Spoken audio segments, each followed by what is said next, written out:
There's always something about racing on a Tuesday night that gets everybody excited. Now let's go ahead and change some things up. Some are very nostalgic about the past. Others are excited for the future. Let's be honest, the new Atlanta Motor Speedway is exciting, it's compelling, it's fun to watch races at. But old Atlanta has given us a show that so many remember for so long. Ladies and gentlemen, welcome to this Tuesday night edition of NR Night in America, where the past meets the present. We go Next-Gen Racing at Legacy Atlanta. But you know it's just not one race that we have on the board. Oh, a lot more are in store. After Legacy Atlanta, we decide to jump ship from Georgia and work our way to Texas. But Legacy, Texas at that, where we get ready to see the great race in action with the car tomorrow. Let's continue down the Legacy ways, go Gen-6 racing at Daytona, and then Gen-4 racing at Legacy Pocono.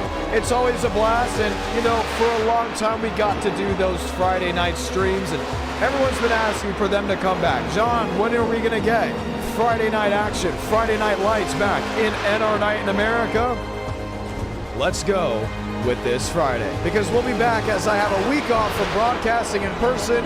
Ladies and gentlemen, welcome to NR Night in America. I'm John Ramos, the voice of NR. So glad to have you on this Tuesday night edition as fall is upon us. It's the first stream in September.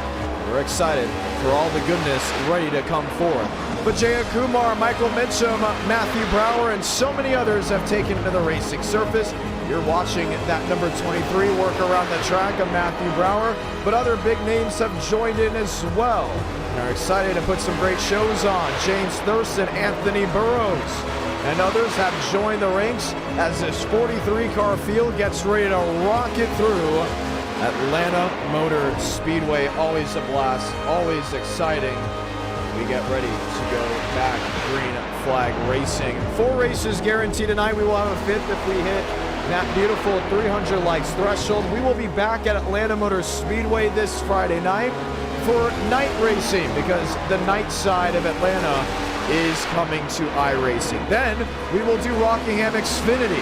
We'll do how about Lime Rock trucks and have those brand new cars that are coming to iRacing as race number 4. So this Friday is going to be a whole lot of fun to watch. Just make sure you stay tuned. Max Schaer top of the board with a 230 as we get ready to go green flag racing.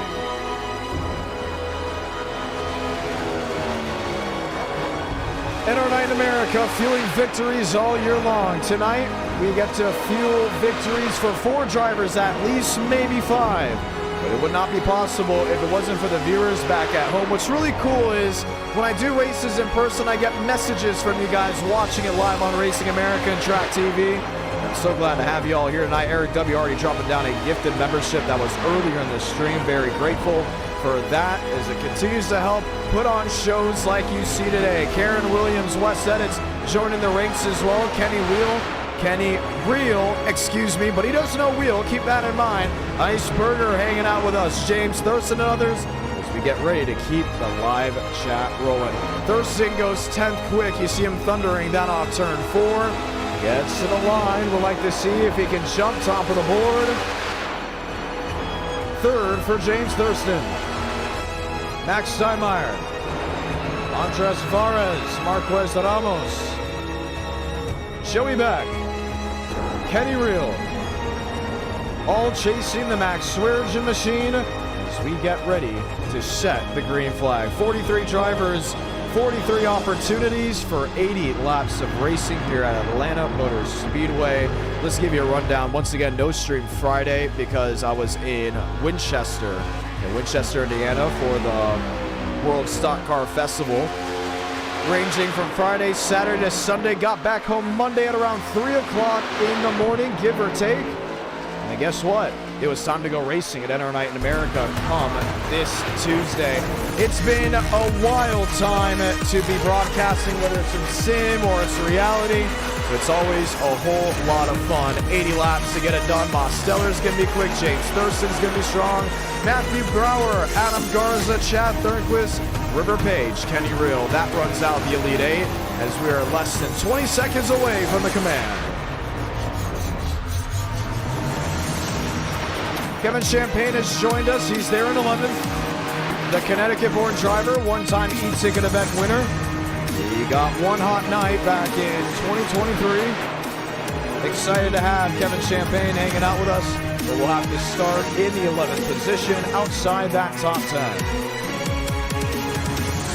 Time to go racing from the high banks here at Atlanta Motor Speedway. They're going to be lifting, they're going to be thundering, it's going to be throttle heavy for some, and it's going to be passive aggressiveness for others. So as the field grids up, we say welcome, and we hope you enjoy this Tuesday night edition of NR Night in America. 80 laps of action, 80 laps of thunder, getting ready to go green.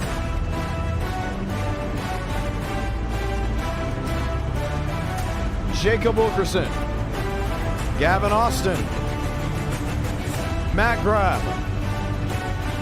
shows out the top 20. And then towards the tail end of the field, Carlos Ortiz, Max Steinmeier, all in hand and ready to go green.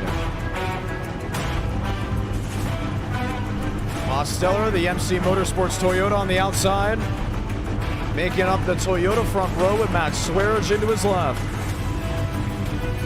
It's always fun to stream, and people always ask me, what brings me back to the simulator side? You know, when you call races in person, how can you translate back? And I always have to remind people, this is where I started. This is my roots.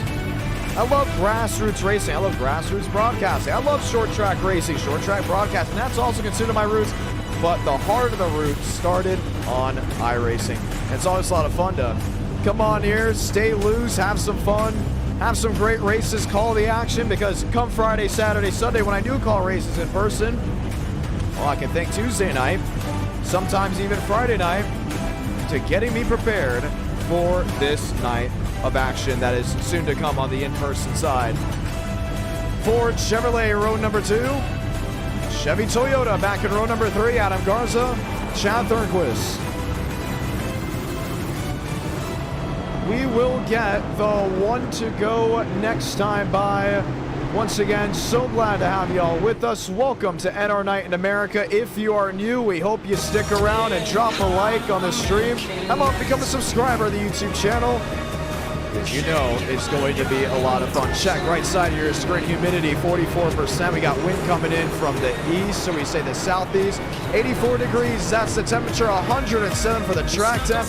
It's gonna be hot, it's gonna be slick, the tires will bleed, and it's gonna be exciting. As Legacy Atlanta, the cheese grater of a surface, gets ready to put all 43 drivers to work.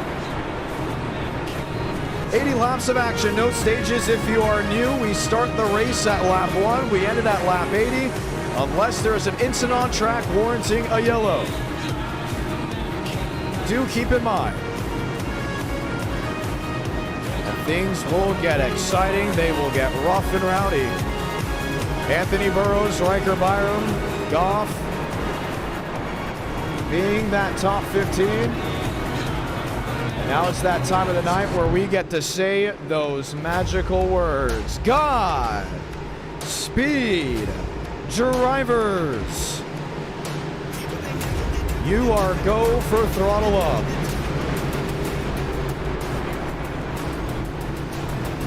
Lights are off on the top of the pace car. Let's go racing in Atlanta.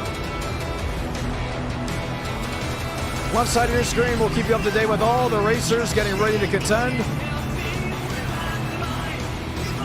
All eyes will be on the top 2, top 4 as they get ready to navigate through the changing track conditions, the changing lanes. Ever since iRacing added the new multi-group system just last December, Legacy Atlanta has been a hotbed for great racing. It's expected once again tonight.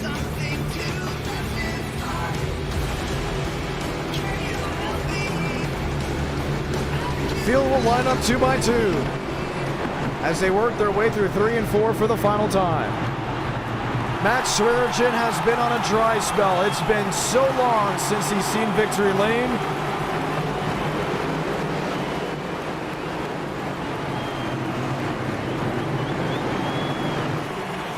Everyone else an opportunity at bay to grab a win in the closing months of this year. Let's light the fuse from Atlanta.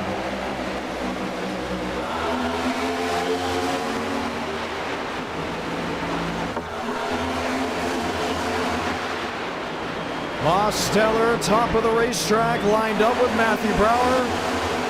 Will get the run off turn 2 to take the race lead. Trouble, spin back to the speedway. Juan Cobbs, Luke Gallagher. Incident from 35th on back, we stay green. Most comes back to the line to lead lap 1.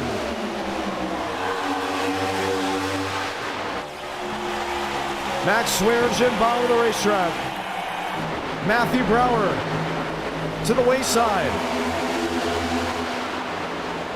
Most keeps his foot in it, has the Camry out in front. Oh, has company on all ends. Here comes Brower to the outside. You got to keep an eye on Chad Thurquist. He's sitting just there in that 4th position.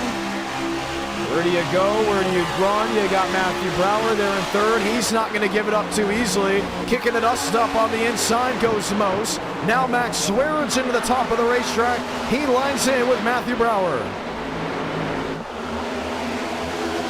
Matthew Brower has never won a race in NR Night in America, and the poll says we're going to have a 65% chance of someone getting their first win tonight. Watch the multi-groove racing in action. Mosteller in the fence. Max Swearingen pulled the slider to the outside.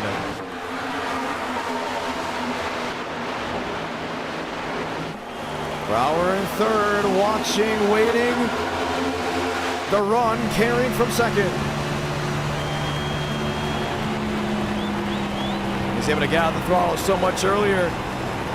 Swearingen defensive move went on the bottom, and he's just able to navigate the humps and the bumps way better than that 87 and that 29. That's why he's able to hold on to this lead. But if you've watched NR Night in America, you know when we go racing from Legacy Atlanta, it's not about how you start, it's all about how you finish and how you can get through an always changing field. This is the battle for 23rd.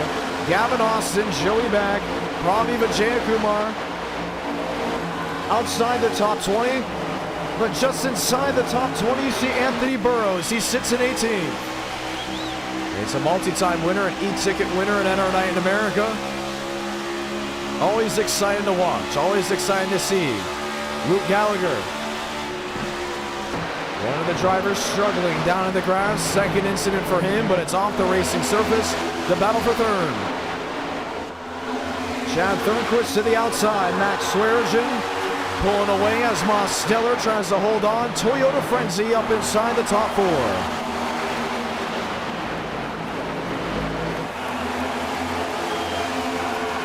William Schmidt, P8. River Page, one of the Fords on the scene, trying to make up lost time. Jackson buys the long way around. Has in, toe-to-toe off turn 2. Michael Mitchum, another Toyota trailing to that of James Thurston. Thurston in 5th. Mosteller in 4th. Matthew Brower up to 2nd. And now that we mention it, this is Matthew Brower's probably best track that we go to at NR Night in America. He hasn't visited in a long time with the Next Gen, but he's putting on a great show, showing that, hey, there is time, there is life, and he can navigate those thin Goodyear tires. He should be able to make something work. Now, Max Swearingen is still setting down the quickest pace in this field. But in the next 10 or so laps, everything's going to change. The ones who saved, and as long as we don't get a caution, will start working their way forward. And the ones that went all out to make up spots, they will start falling off and trying to find a different part of the racetrack to run with. Here's Chad Thurquist. He went up to the 2nd groove to see if he can get a runoff exit. The bite was made, and it's now 2/10 back to Matthew Brower. Mostly inside lane. From Thurston to Mitchum. Garza, William Schmidt, Jackson Buys. Fighting on the speedway, Goff, Jacob Wilkerson.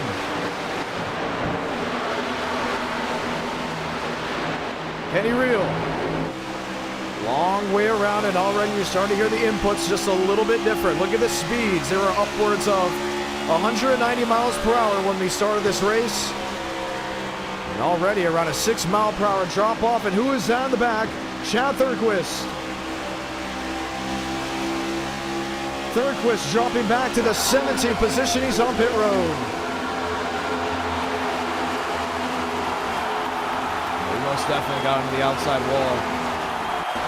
The question will be how. Yeah, you saw it there.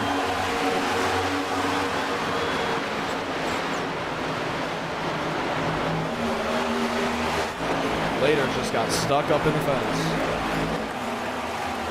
And as quickly as good as your race may be going, it can just drop off, and it very much did. Chad Thurquist brings it to pit road.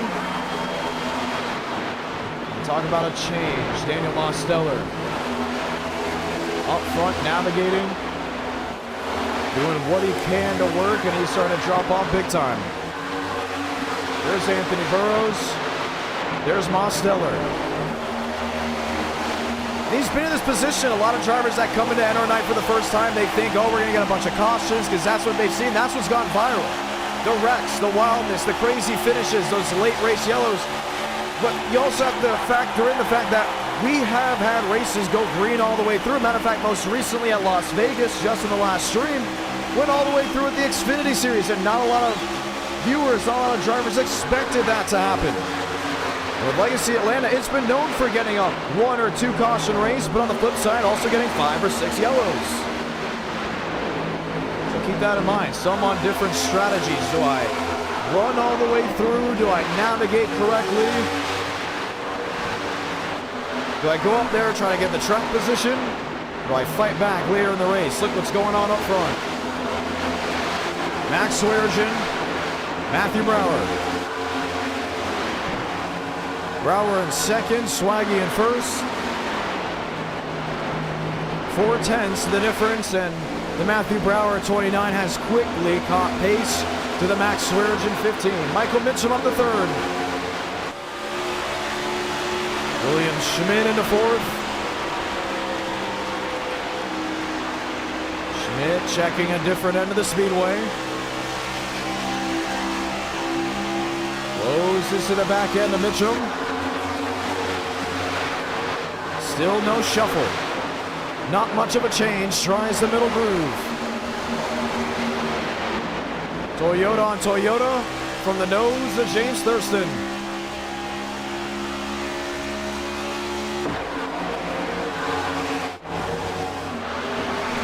Six-tenths the difference between the top two. 2 seconds the difference from third on back. Spencer Burns. Soon to be going a lap down. That's in front of Max Swearengin. We're starting to see Matthew Brower a little bit better on this end of the speedway than the other 3 and 4. That's where his golden goose is. But 1 and 2, Max is in trouble, and he may be even in more trouble as he's stuck behind the Spencer Burns Toyota. Adam Garza on the scene to the inside of James Thurston. Watching on from Jackson Bises 21.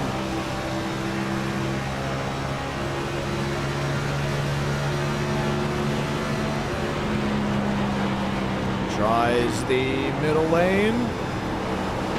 Not able to make up the spots he wanted. 3/10 now the difference for Matthew Brower. Mitchum. Pressure to William Schmidt. Schmidt to the outside, overtook the Michael Mitchum machine maybe just a lap ago. Now feels the pressure on the bottom. Max Swearengin gets into the outside wall off turn 2. He will lose the top spot to Matthew Brower. Wow, it's the second front runner to hit the wall off turn 2. Watch the replay.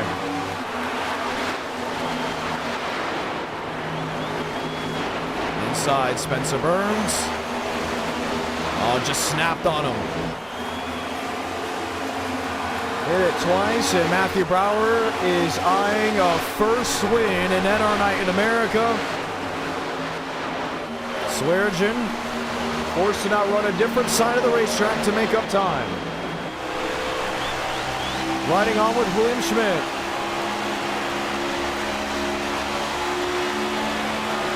The California driver. Adam Garza starting to run the outside. And this is a really good combo. So if you have a series on iRacing and you're looking for a future schedule, this car on this track has been absolutely amazing in times past. And it's showing why it's so good now. Next time they go down to 1 and 2, don't watch the front runners. Just take a peek at the rest of this field, and what you'll realize is everyone's running a different part of the track. They'll run the inside, they'll run the middle, they'll run the outside.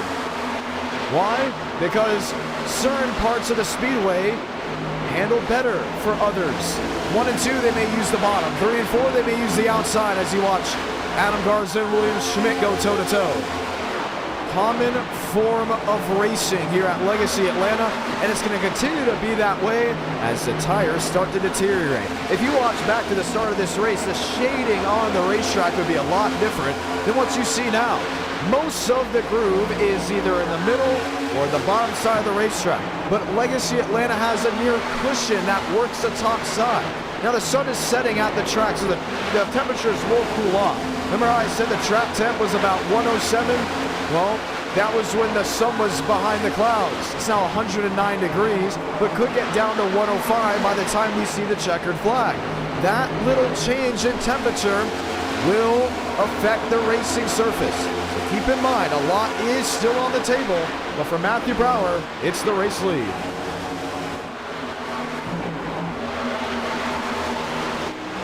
You can see it there, what we talk about with the multi-groove racing. Some up near the fence, others down to the bottom. William Schmidt, a man on a mission. Listen to how early he has to lift down into turn 3.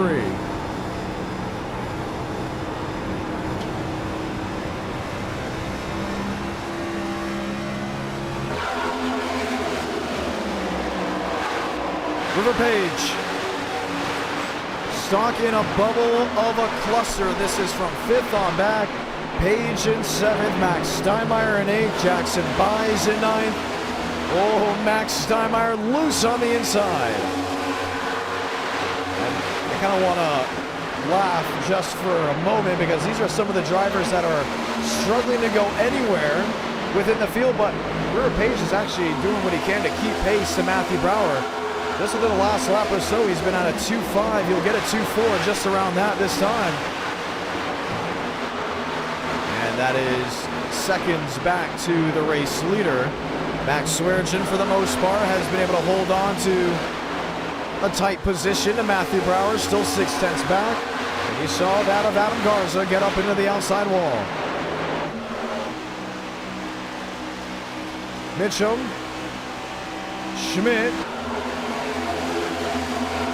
Schmidt in 4th. Never had positioning over Michael Mitchum. Mitchum was able to take it back. River Page in 6th, James Thurston in 7th, who's on the scene, it's Kevin Champagne. And I'm surprised Anthony Burrows has not moved up as quickly as some may have expected. This is Burrows in the 16th spot. Now he's been as low as 18th, but he's one of these drivers that are in the hard save mode. They're thinking to themselves, what can we work with? If that, can we work with anything late in this race? Now that happened, there was the battle for second. Max Swearengin has not left the top 3, but it's the lowest he's been all race. Got back into the outside wall, and Michael Mitchum was able to take position on him. Switchback, William Schmidt. Schmidt to the inside, swagging to the outside. Adam Garza paints the white line on the inside lane to bring it to 53 laps to go. You're watching NR Night in America live on the IDK Player YouTube channel. I'm John Ramos, the voice of NR. I want to say thank you to everyone that is tuning in. If you're coming in from the Racing America Track TV side, yes, this is what I do on the weekdays. I'm not calling races at short tracks around the United States. Hope you become a subscriber on this YouTube channel because it's always exciting. And for the race fans that are just tuning in and have not heard the announcement, yes, we are streaming this Friday. We'll be at New Atlanta, Super Speedway Atlanta for round 1. And we're going to add in Rockingham Xfinity with trucks at Lime Rock. So keep in mind a lot of racing action coming this Friday at 8 Eastern, 7 Central. Give us some Friday night lights. It's going to be one fun ride. Here's Michael Mitchum. Here is William Schmidt. Mitchum has been closing in dearly to the Matthew Brower machine. It was over a second just a couple laps ago and is now within the 7/10 range, on track to take the race lead within the next 4 or so laps.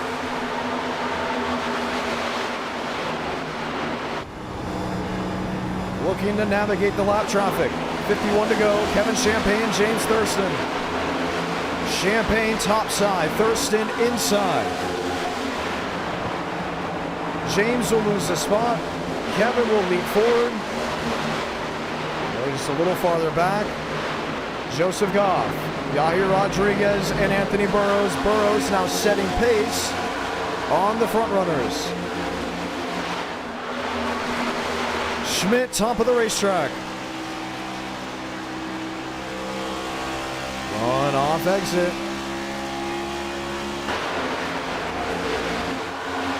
4/10 the difference. Mitchum to Brower.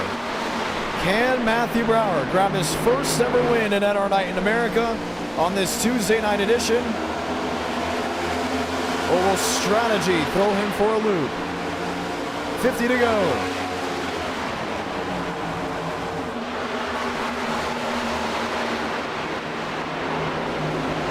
Mitchum 3/10 back. And you can see there's no power out of the 29 off exit. Even William Schmidt struggles down the banking.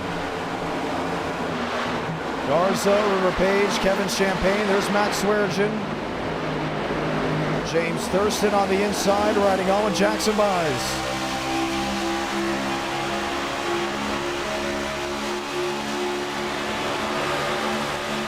This is really how the year has been for Max. Starts out strong, including at intermediates like Atlanta, Las Vegas. And by the time that long green flag run comes into play, it starts deteriorating, and next thing you know, you worry if he can hold on to a top 10 positioning. 43 drivers enter this race in just a matter of seconds. It looks like we have 38 still racing around the Atlanta Motor Speedway. Matthew Brower's in trouble because Mitchum is closing. 47 to go.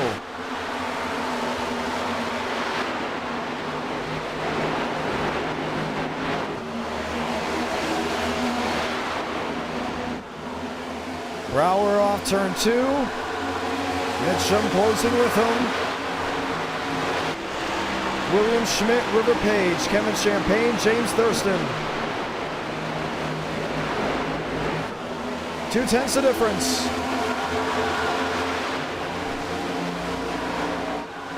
Mitchum is there. To the inside of 1 and 2. Brower sniffs the wall. He may have stuffed the right side.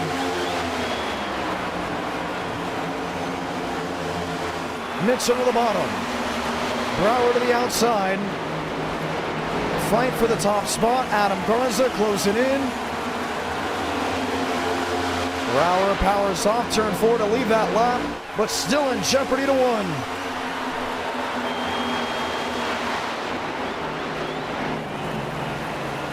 Mitchum the cross. Brower the switchback.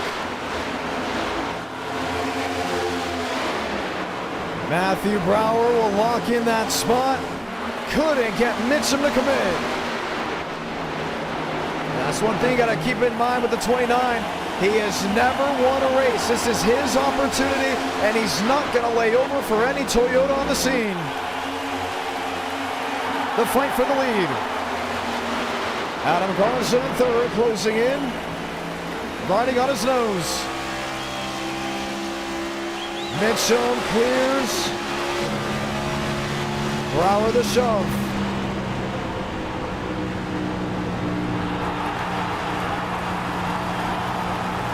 trying to get that inside lane working. But it won't be enough for the 29 of Matthew Brower. He'll now follow the clutches of Adam Garza, new race leader from Atlanta Motor Speedway, Michael Mitchum.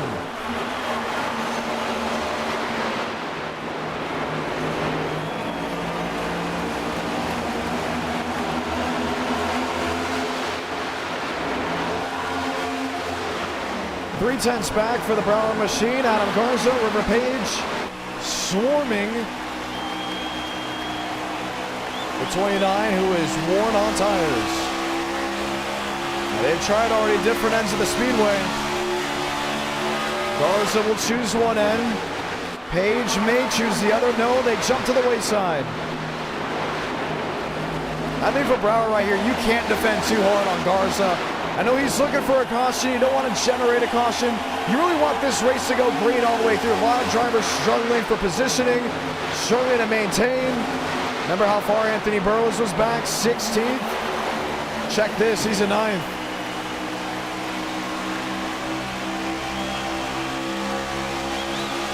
River Page still under fire. Brower still under fire. Adam Garza didn't get his end of the deal. Top 4 under a blanket. This will be for the top position as Brower narrowly makes it work off turn 2. This is racing in our night in America.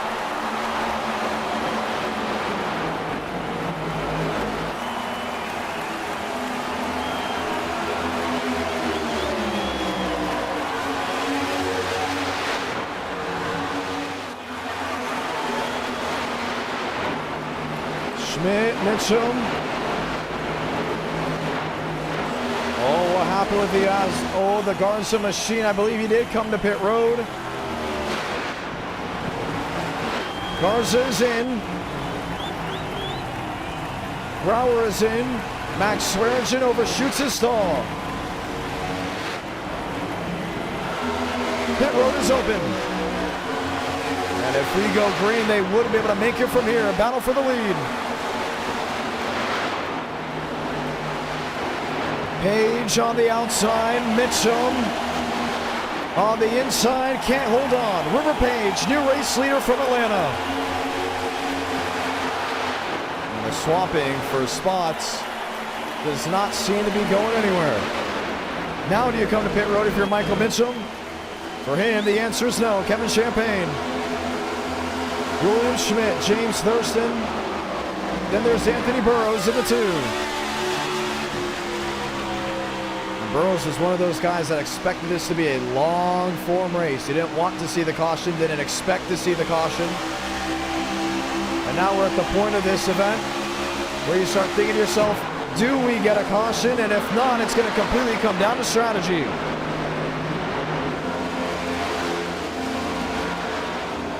.37 to go. Toyota has fallen to the clutches of Ford after Ford swept the night in just the last stream. Can Ford go 5 for 5 in our night in America?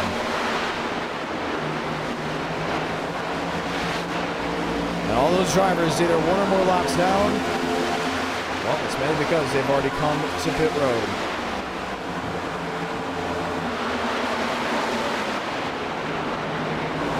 Vijay Kumar, Yahir Rodriguez, Jacob Wilkerson, Anthony Burroughs. Burroughs finds his way around the James Thurston Mustang. And there's Kevin Champagne. It was a Toyota frenzy, then it became a Chevrolet frenzy. Now it's a Ford frenzy towards the front with the lone Toyota up inside the top 5. Mitchum to River Page. Remember, all those drivers came to pit road earlier, but that was so they can make it to the halfway point. They know they can make it to the end if they continue with the same strategy.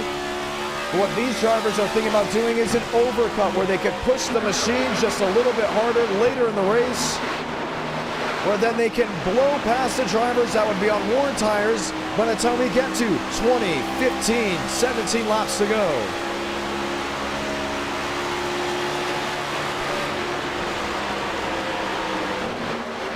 Burroughs P4, James Thurston P5. No shuffle. No change. Vijay Kumar. Carlos Ortiz. Pit road still open. Mosteller, William Schmidt on the racing surface. And these are the drivers who have come to pit road. Remember, we saw Mosteller fighting for the race lead at one point. Then things took a big turn when the tires started to bleed away. Mitchum top end of River Page. Gets the runoff exit. Fight to the inside.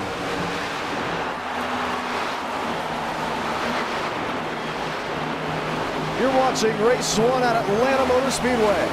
We have gone green all the way through, but it's been an exciting one with different leaders, multiple lead changes, and what looks to be 4 separate strategies as certain drivers are pitting at different areas in the race, all with the idea of seeing the checker flag. Top 2 under a bubble, Adam Garza, who pit earlier in the event, runs to the inside lane.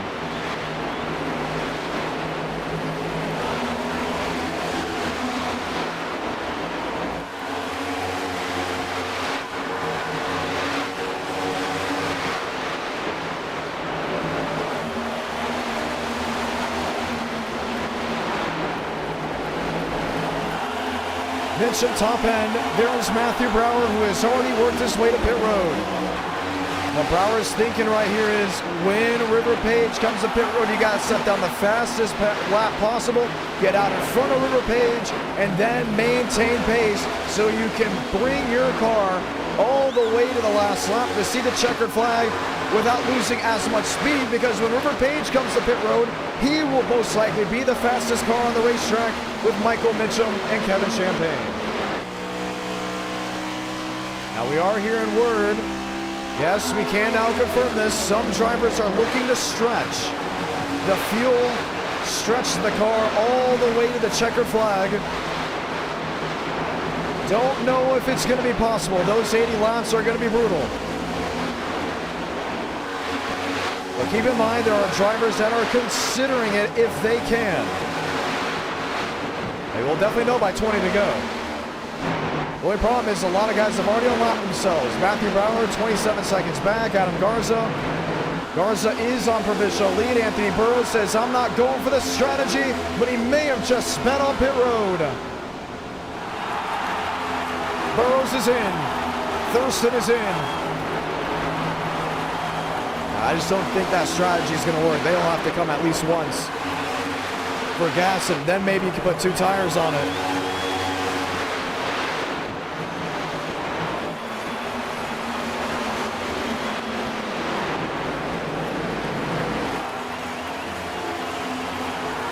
River Page is in. Hands over the lead. Kevin Champagne is in as well.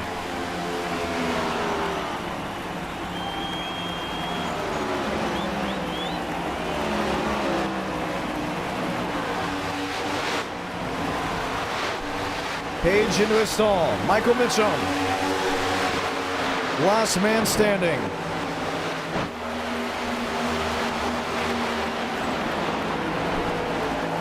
Ortiz. Joey back. All really off the pace, just trying to make a last-ditch effort at a possible caution. Michael Mitchum is in. It's all wait and see. Here's the battle for the provisional lead. Brower, Adam Garza.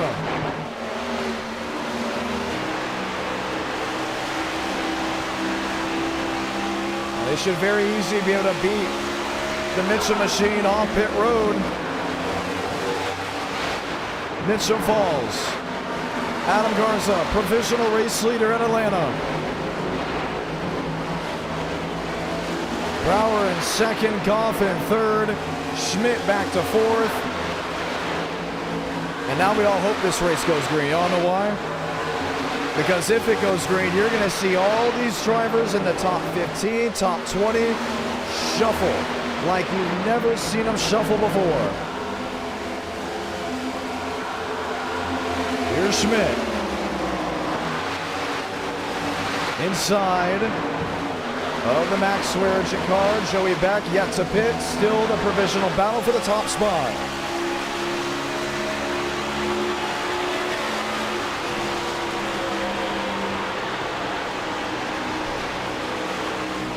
Brower, Garza,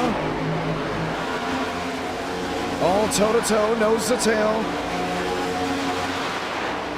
25 laps to go. Down to 24. 24 next time by. Carlos Ortiz leading way out in front. But will soon be swallowed up by the second and third place drivers. Joseph Goff in fourth, William Schmidt in fifth.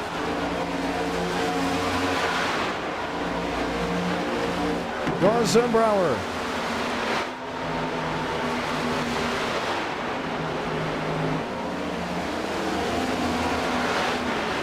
They're just under 2 seconds to Ortiz. That's not the worry.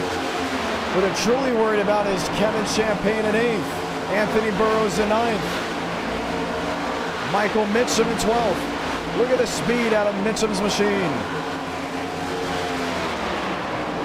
And this is him maintaining pace. 184, doesn't want to go out there and absolutely just rip it off.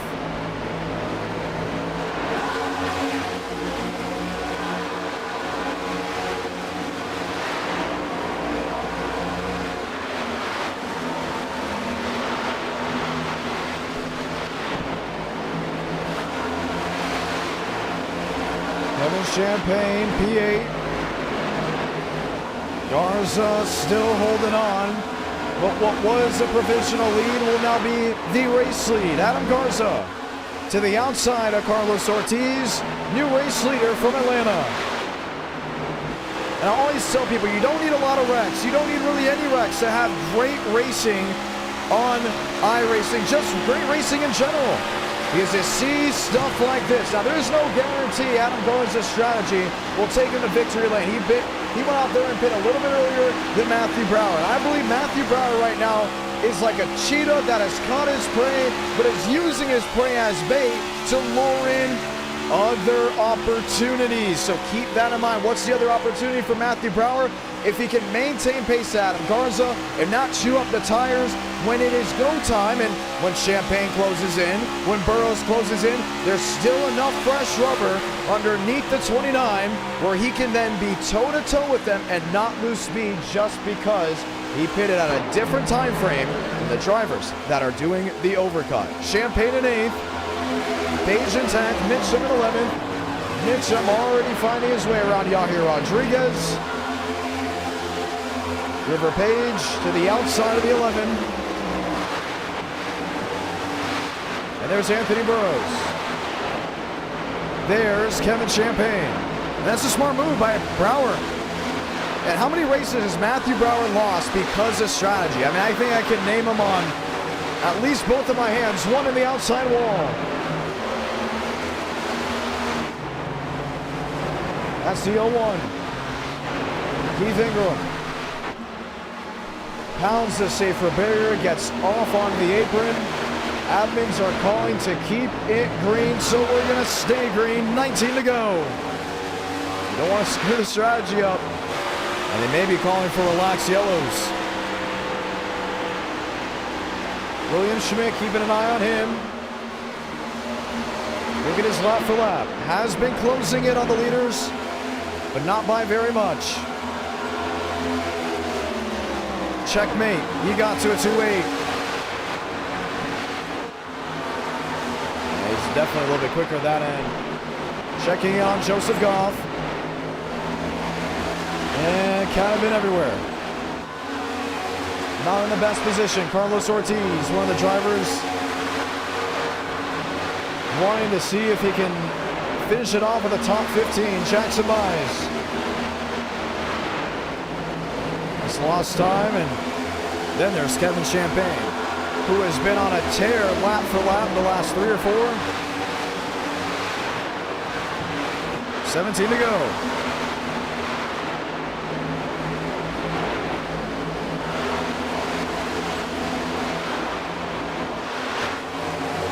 This lap 63 was really good. You're starting to just crunch the numbers. Now, I don't think Kevin Champagne is out of the question of winning this race. It's going to be tight. We'll see if he can, but I look at Anthony Burrows. I would say if Champagne catches up to Garza, Burrows may be out of luck and not win this race at all. He's stuck behind traffic. 16 laps to go. He has been making up time. He's in full system go right now. 5-6 back. His lap 64 was a 6:20. So Burrows still on the move. Strategy in play for him. Look at Michael Mitchum. Michael Mitchum now 5 seconds back. Watch the difference from lap 64 to lap 65. Wow. Nearly a full second made up by Michael Mitchum. Nearly a full second made up by Kevin Champagne. And it's looking good. So they're on pace. Garza will need to defend off of every driver coming his way. 14 to go.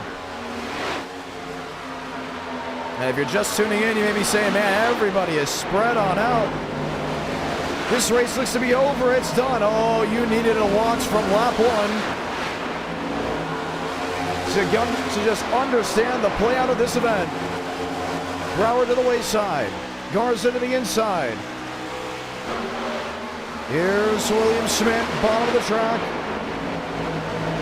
Coming to 13 to go. Kevin Champagne there in 4th. I just don't think Schmidt's going to have what it takes. He's actually going to be losing time. Oh, maybe not. He's definitely got it on entry.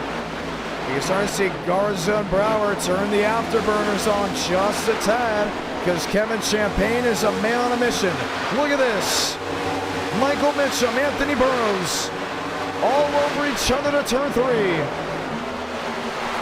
And they're going to start racing each other because they know they may have to beat the driver around them in this area. Goff in the wall. Mitchum into 5th. Jacob Wilkerson back to 7th. 12 to go. Strategy on the line from Atlanta. Brower in 2nd. 7/10 back. And you got to wonder, is he saving? I still think the answer is yes, because Kevin Champagne is on a tear right now. He's up to 3rd.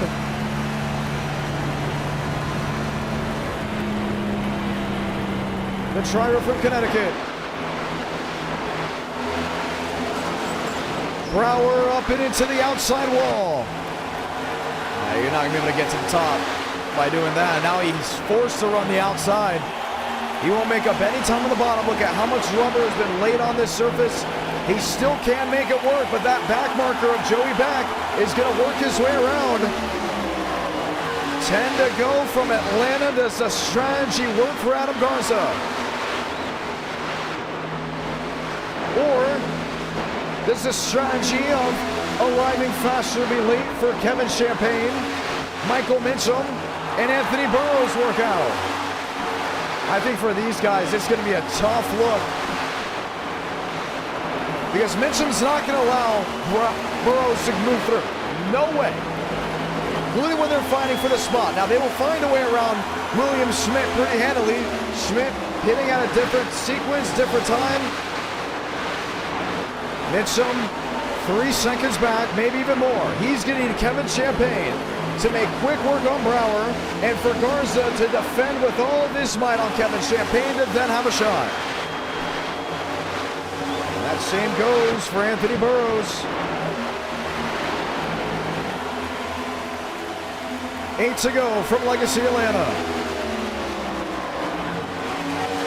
There's Kevin Champagne in view. Mitchum, 3 seconds back. Champagne, a 1.5 seconds, give or take. It's about to be 7 to go. And go time means now. He sees Matthew Brower right in the windshield.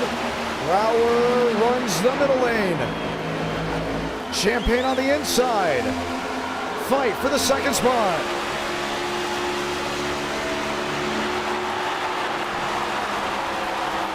Kevin to the bottom. Brower to the outside. Kevin Champagne makes quick work of the 29 and is in the catbird position with laps fading away. And he's closing in on Garza. It is not over. Garza struggles around Joey back. Kevin Champagne finds the line that works best for him. Runs the inside.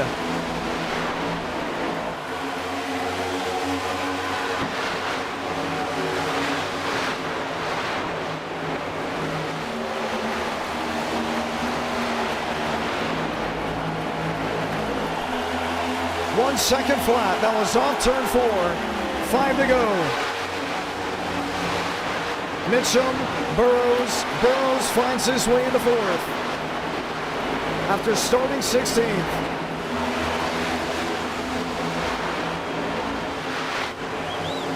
But can Kevin Champagne close in? That's going to be the question.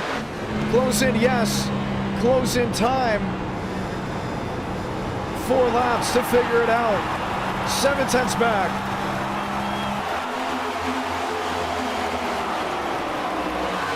Garza's got to push right here. No more saving. The only thing is he's got clean air. Joey Beck will make a difference for that 94. Garza may be into the wall. He was. Half a second back for Kevin Champagne. Brower and Burrows will duel for 3rd. Kevin Champagne will duel for the win. 3 to go.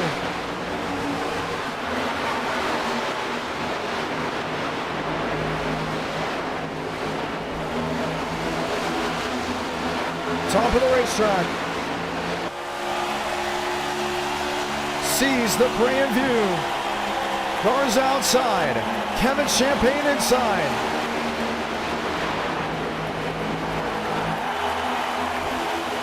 Ford on Chevrolet. The Blue Ovals looking for their 5th win in a row. Chevrolet wanting to stop the trend. 2 to go. He's got a shot. Champagne inside of Garza. Crowd on their feet. Garza to defend. Gets loose off turn 4. Into the Champagne 94. Sabaga. 1 to go from Atlanta. Kevin Champagne scoots away to the top of the racetrack. Garza to the bottom. Sends it in deep. Champagne inches off the wall and pulls away to 3 and 4. The tires will hold up. The strategy will work as the Champagne will pop the bottles once again and end our night in America. Kevin Champagne victorious from Atlanta. What a stunner. Garza 2nd, Burrows 3rd, Mitchum 5th, River Page finishes 6th. Caution-free race, and you couldn't script it any better if you could. The New Englander wins it late. And he led 1 lap the entire race. It just happened to be the final one. Kevin Champagne will burn it down. What a race. This is what I'm talking about. You don't need a caution to make a race interesting at our night in America. Fueling victories all night long. And that's why you like, that's why you subscribe, that's why you want to race 5. From sim to reality, the excitement doesn't stop. Kevin Champagne victorious.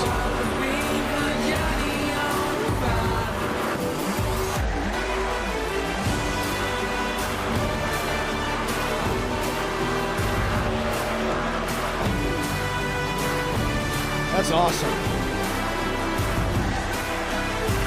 And we'll park it just in front of that start-finish line. What a race. Watch back on that finish. An absolutely intense run to the finish. Watch here.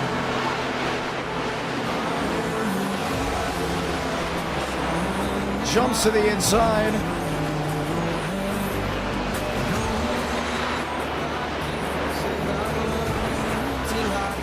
Garza gets loose.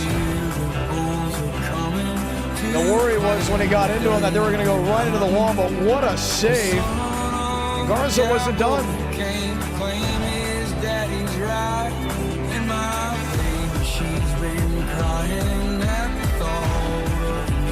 Garza to the bottom. Champagne to the outside.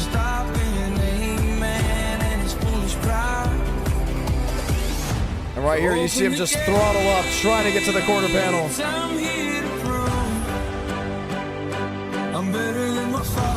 10 out of 10. What a race. What a run.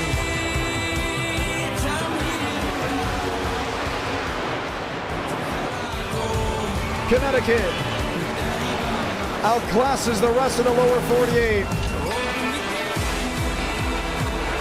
And that's how it will end. Kevin Champagne victorious. Round 2.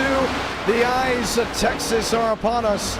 Let's get ready to go racing in the Lone Star State. Unreal. You always ask, what is it about sim racing that gets people excited? That. And Ford is 5 for 5 in their last 5 races. Stay hot and keep on rolling. What a run out of those boys. That's insane to think. The last 5 races, last 5, have all been won under the Ford engine and under the Ford banner. Kevin Champagne will go to victory lane. We'll bring him back to our studios in Nashville, Tennessee. Take a quick moment as we prepare for the action. All coming into place. And we will not talk to Kevin Champagne because he is our unspoken hero. But we can talk to the driver that was oh so close to getting it done, Adam Garza. Oh, man. What a race. What a race. What a race. Half of me wants to say you can't even be fully mad because that race was so good. But you almost had the strategy work. One, let's say, thank goodness, no caution, right? Right? I mean, we're going to get cautions tonight.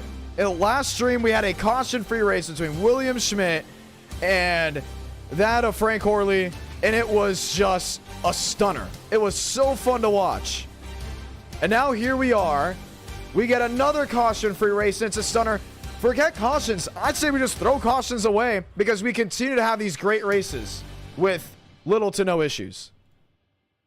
Yeah, that's 100% correct. I was very glad it went caution-free because at a track like this that just destroys tires, it shows who has the great racing IQ and who could maintain their stuff, and that was on display. I noticed that the track temp was coming down throughout the race in the first half, so I decided to come in and lap 40 split in half, and hopefully the temperature drop off would help with the wear, and I was just 1 lap too early. So wow, insane. And that's so cool to see. But talk to me about that last lap. What were you feeling? It looked like you had to fight the race car more than you had to fight Kevin Champagne. Yeah, lap traffic, say what you want, but I just got to do a better job at getting through lap traffic. I kind of felt the aero push when I cleared the 21. When I was middle 3, I had a lot of wheel into it, and at that point, I was just trying to save the car. Kevin was under me, and the last thing I want to do is wreck somebody, so I was trying my hardest not to take him out, and luckily held on to it, and second will do, I guess, for today.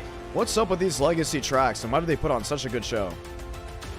Yeah, it's simply because of the abrasive surface, and when you have the abrasive surface with the temperature that high, the track temp at least, it really there's a lot of discipline that goes into these races like that, and you know, being disciplined on the short run really pays off on the long run. And to those guys that do it right, that's the product you'll get. So it was a great race. I had a blast. And thanks for putting on these events. Showcases us, and it's just a great time. Oh, 100%. It was a blast to watch. Honestly, it was really cool to see what people were doing. We're going to need a power ranking at the end of the year to see who truly was the best driver in NR Night in America for 2024. I think Kevin Champagne's going to be up there. But Garza, I mean, you arrived on the scene last year, and you've been looking for wins, but at the same time, you've been really strong and very consistent. Yeah, I appreciate that. You know, just trying to get in anything I can and race, especially week 13 like this, and, you know, just trying to have fun and trying to do this for real someday. So anything I can get into and have fun and race and try and be better, that's going to do it for me. Yeah, that's what it's going to be about. Well, ladies and gentlemen, we're still racing tonight. We have race 2, we have race 3, we have race 4. We have so many more races left to go. We could see a race 5 if we hit 300 likes. I think race 1 proves that we can hit 300 likes, because we're going to continue to have good racing tonight.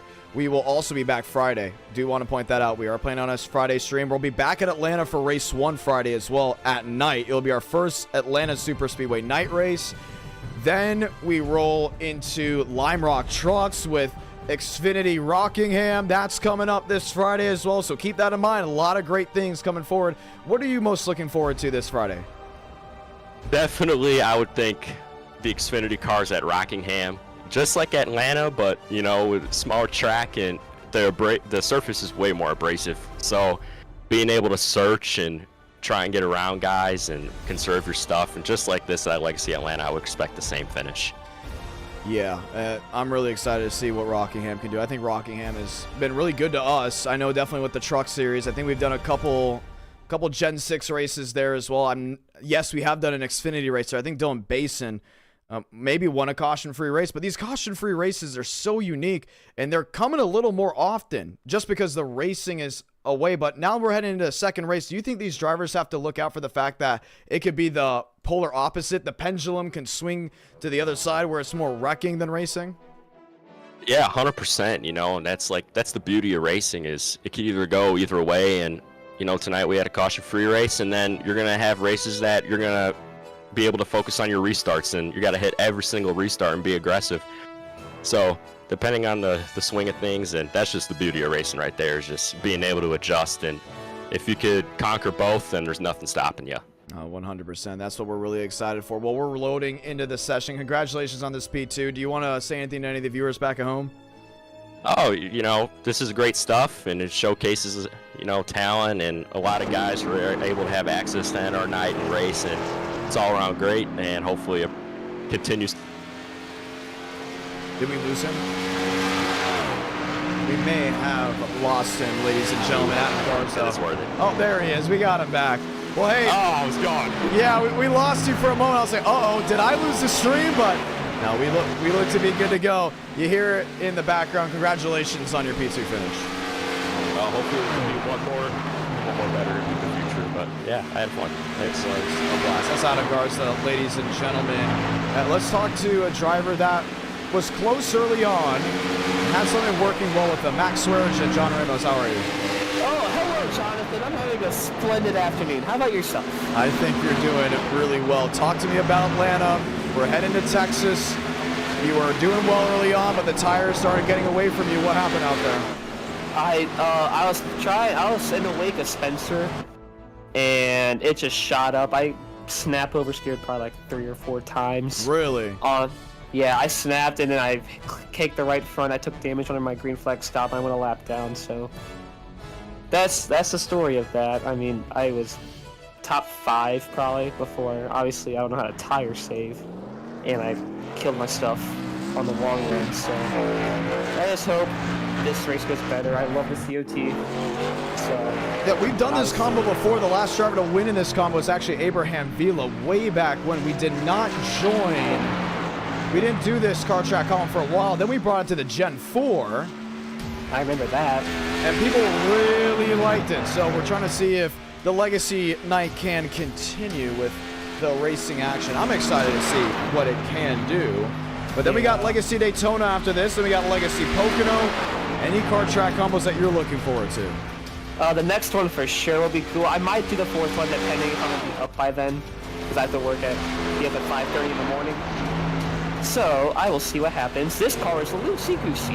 It is very loose. It was loose the first time we did it, but the track conditions a little bit different. I think it's going to be a little bit more on the hot side, but this old surface should be a treat. What can drivers expect? You're going to see a lot of slipping and sliding, like you just said, with this old Texas surface. You know, I'm plowing right now, but you're going to see a lot of slipping and sliding. Probably going to be a lot of single groove. So I'd probably just be tucked around the bottom. Probably 1 and 2, you can make the top work. 3 and 4, probably not. Oh, did I go pull again? Oh, I did. You did go pull again. How about that? I guess I had the luck of somebody on my side tonight. No! Douglas, New Beginning. Well, New Beginning just took it away from you, so... Yeah, I know. Oh, and Wilkerson's right there as well. Yeah, I don't know how I did this lap. I'm going to reset and put some new tires on this boy. And what is Marty Shimela doing in second place? Michael Mitchum on the track in the number 18. Yeah. So, you know, there's an iRacing update tomorrow, Jonathan. And you know what's in that iRacing update that I'm looking forward to? What's that? We have Atlanta. We just under announced the it. We're lights. doing it on Friday. Whoa, dude. Yes, sir, ski. I love that. I am hyped for Friday's stream at the same time as this one. It's going to be a great stream on Friday if you all tune into it. Make sure you do. It's going to be one epic night. Heck yeah. Yes, sir. I don't know what I'm doing now. How was your weekend? I was a little birdie told me some things. Winchester. No, I'm joking. Yeah, how did that go? It was fun. You know what? Anytime I go to an event and I have memories that I can bring back, they're always good. You know what I mean? And I thought it was a lot of fun. It was not a boring weekend. It wasn't one of those weekends where it was a Saturday event, so I drove up for it, then drove back. It was a leave Friday, come home Monday at 3 a.m., and I loved it. I enjoy Winchester. You know, if I enjoy an event, if I posted a video of the broadcast on my private Instagram. Yeah, I did see that, yeah. And that is a very true statement. That is exactly how it rolls. I thought the audio was great. Racing America did a good job. Track TV did a good job. I think the drivers did a good job. Personnel, Winchester. Hope to go back. I believe I actually may be going back for the 400, but that's for PA, not for TV broadcast. So keep that in mind. If you guys go to the Winchester 400, you may see me for pre-race. Yes, guys, keep an eye on that. You're gonna enjoy. Yes, guys, keep an eye on that. Yes. What else do you want me to say? Oh, I'm now fourth. You're just trying to jump down the pole a little bit. Yeah, I know. See, I'm trying to get all the rust off me. Because I haven't been doing this a lot recently. When was the last time you did the car tomorrow? Oh my gosh, I cannot even tell you. It might have been like May or April. So it's been a no, I think I did one at Charlotte recently. I think I did that race. But that was like a one-off night. But, just want to chill out and relax. So I think I did the COT run. That was probably like 2-3 weeks ago before the showdown. Heck yeah. Whoa, looking up and down this field, if it's not you that goes to victory lane, who would you say has a shot? My Pookie Bear Douglas. Oh my goodness. Hey. I'm surprised you didn't say Dylan Basin. No, I mean, Dylan's cool, but I think Doug's just better. Doug has better race pace. But okay. Dylan also cooks too, so... That is true. I'm going to go with those three. Obviously, myself, I'm going to win because... Oh, no, I'm not. I'll probably finish like 5th. Because you know how I drive here at Texas. I'll probably self-spin turn 1, lap 1. But anyways... Can I make a shout-out real quick, Jonathan? Go for it.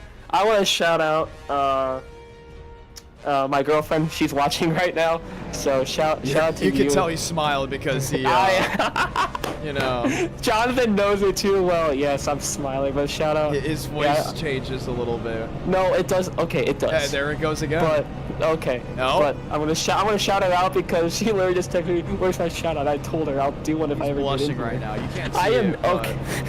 You know me. I am. So yeah, I'm gonna shout her out. Yeah. So I know she's watching, and I'm trying to be as good as I Are can. you going to shout her out? You haven't shouted her out. You just said, I'm going I to just shout. did. Shout out my girlfriend, my lovely girlfriend. What's for her watching name? the Are you stream going to say your name or? Yeah, no, we're not going to do that. Yeah, We're not going to okay. do that. We're not going to do that. You can say the first name. It's not incriminating. No, I'm not saying her name. Not saying her name on Okay. stream unless Well, she's okay with it. Shout out Swaggy too, or Swaggy girlfriend. Yeah. We don't know who you are, but get the girlfriend to race. She might do a couple laps on this rig whenever she Oh. feels like it. So we'll see what happens. I don't know yet. you never know. Well, we got 60 laps of racing. Yes. Good luck out there. Thank you, Jonathan. I appreciate it. Make sure y'all like the stream for race 5. Oh, we would love a race 5. Godspeed. That's Max Swearigan. Want to say hello to everyone down the chat below. Sierra, Clampert, Dylan Basin, Zach Attack, Eric W. With Connor L. Everyone hanging out with us to race number 2. We are ready to rock and roll. 60 laps of thunder. Chevrolet this time puts it on the front row, trying to end the Ford winning streak at 5. Michael Mitchell, the lone Toyota up inside the Fast 4. You have a Ford in view towards the back half. Maybe they can get 6. Not sure if they can, but only time will tell. Time to go racing. They roll their way off the grid. We'll see the green flag next time by. Ladies and gentlemen, that just tuned on in. Welcome to Fort Worth, Texas. As NR Night in America gets ready to gear up for round 2.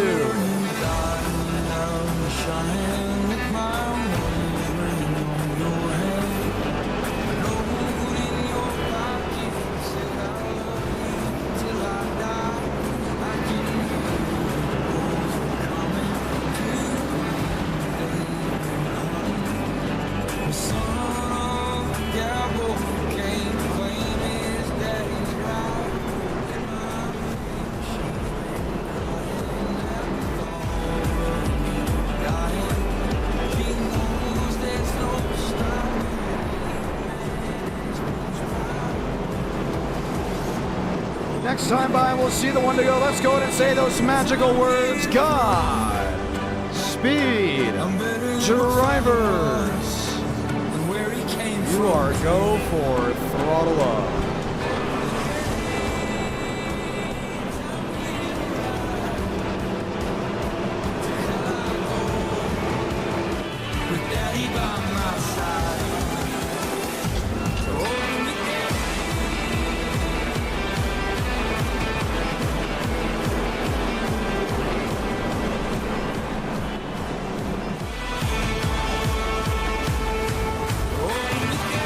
Lights off, base in, Douglas New Biggie, they all line up as we get ready to lock and load. Chevrolet on Chevrolet, the one to go.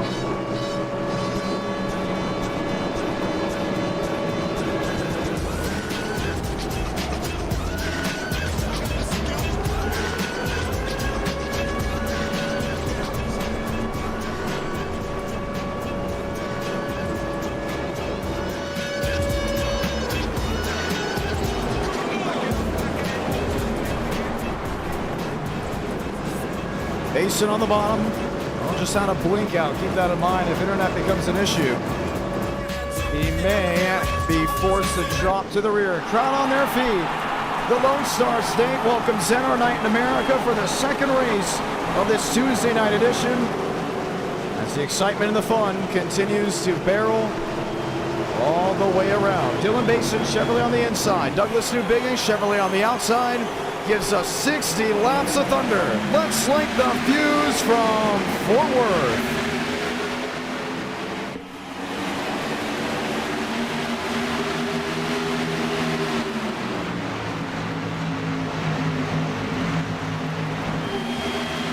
New Bigging.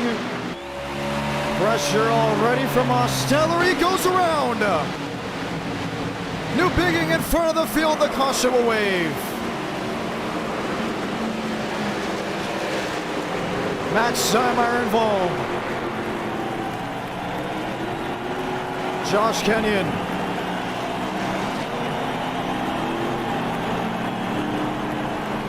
It all happened right when he got help from Mosteller.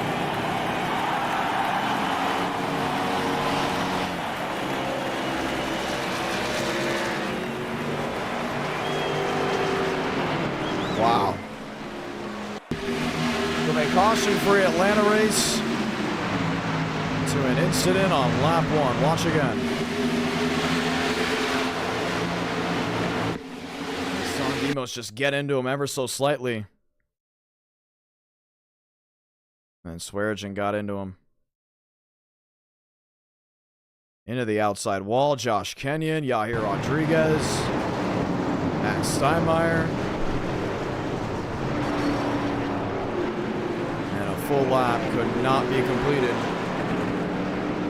before they had to re-rack them up. Let's watch on board from the Max Steinmeier machine. The restart to the time of impact.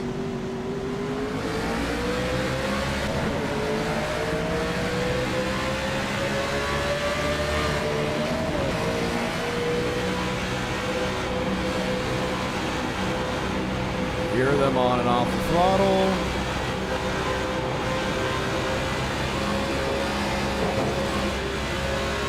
The problem with Newbigging was he was already loose before the car even came around on him, and I don't think Mac even saw Yahir to his inside. So the caution will wave right away. Pit road will be open. Mosteller, Mitchum, Shamela all lined their way towards the front of the field. Others coming to pit road. William Schmidt, Dylan Basin, James Thurston, they came to pit road. They'll be towards the tail end of the field as we prepare for a restart here from Texas Motor Speedway. After this, we head to the World Center of Racing at Daytona. That will be round number 3, most likely a 35-lap shootout.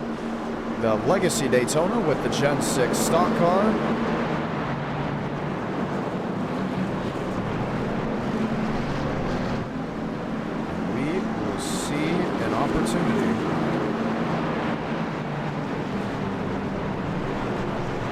With a restart, ready to go. Lights off, top of the pace car, the one to go. Jeff Berchatsky. James Thurston also back on pit road. Dylan Basin. I think the goal is to see if they can go all the way green without having to pit. That's why they have re-entered pit road. And we'll get ready for a restart. That's going to be interesting. That means they're going to be saving a little bit more. They just went out there topped off.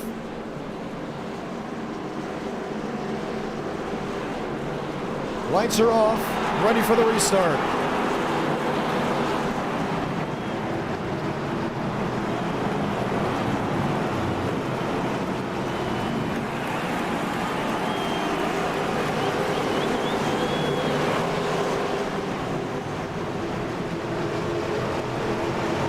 Base car, hard left on the pit road. Toyota top, Chevrolet bottom. That's for the top 2 rows. 56 to go.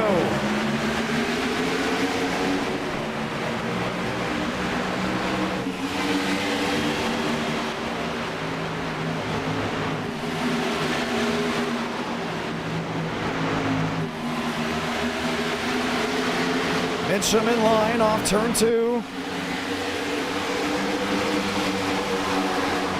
No lunge at Mosteller just yet. Max Swearigan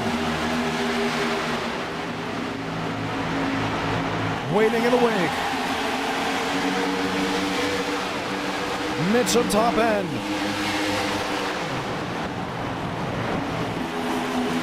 He thought about it.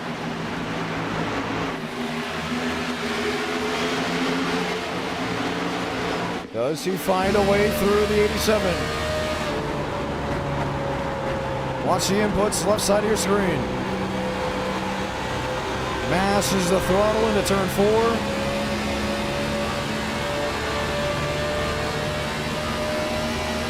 Inside peak on the 87. They're carrying a whole lot of speed. That was 192. Most is going to want some of the work on the top side. Mitchum was there.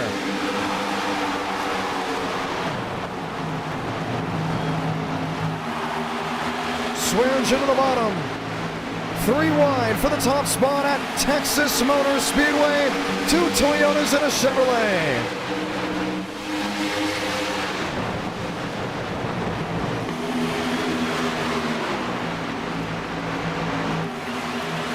Mosteller can't get the charge. Swearinger goes around and into the inside wall. Caution is out with 53 to go.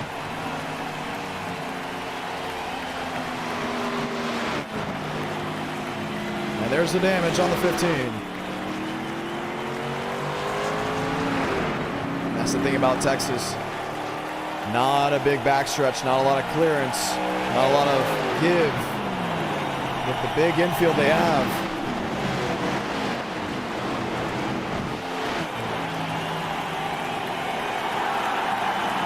And we will have another restart, the second caution within 8 laps. The second caution of the day for our second race of the night.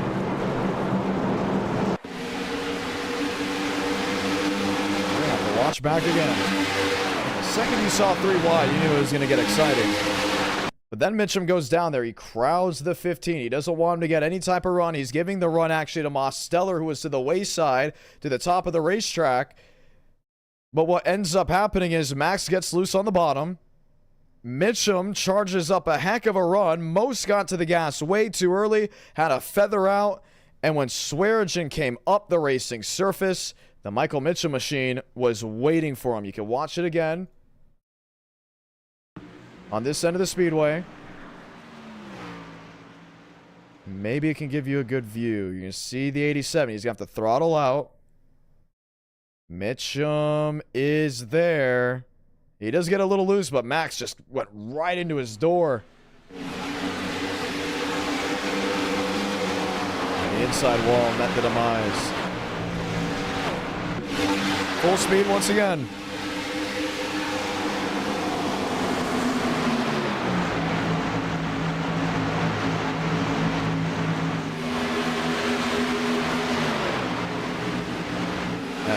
Looking to not take out the entire top 3. So the caution is out here from Texas. Everyone else gets back to where they need to be. Page going around, getting his lap back. Max Swearinger on pit road. Edward Solomon, Jeff Prochatsky, Joseph Goff, Jacob Wilkerson. And they'll line back up 2 by 2 this time by, as we will see the one to go. Schaefer, the driver from Detroit. Adam Garza. Ready to see what he can work with. Lights will be off this time by. The one to go will be displayed as we get ready to go back green from Texas Motor Speedway.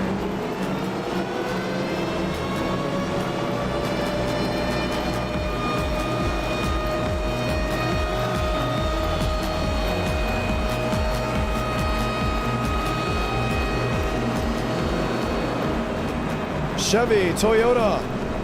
Chevy versus Dodge. Schaefer in the Ford.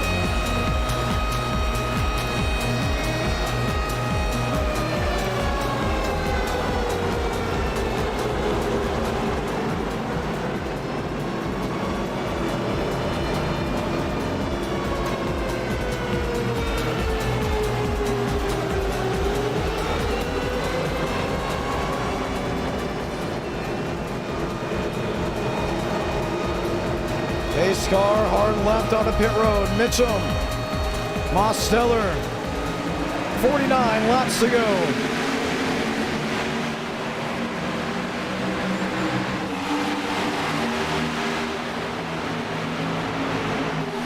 Schaefer, bonside move under Shamela, trying to force it 3 wide.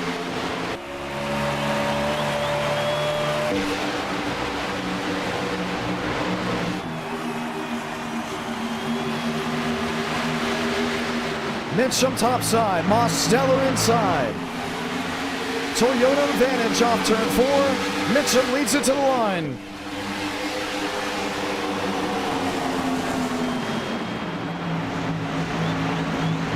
See Mose crowd in the inside. He wanted to get him on that end of the speedway. Could not make it work. Dylan Basin. Basin into the fence. Oh, a tight squeeze to the outside wall. That was on Jacob Wilkerson. You see the damage on the 48. And this new damage model has saved a lot of race cars in the past. Schaefer switchback. Inside of Mose. Mitchum race leader. Give it 2 car lengths on the Schaefer 99. 46 to go.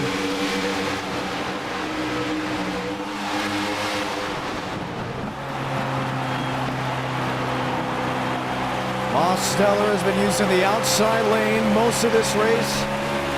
It's where he can generate a good run. The closing rate to the 99.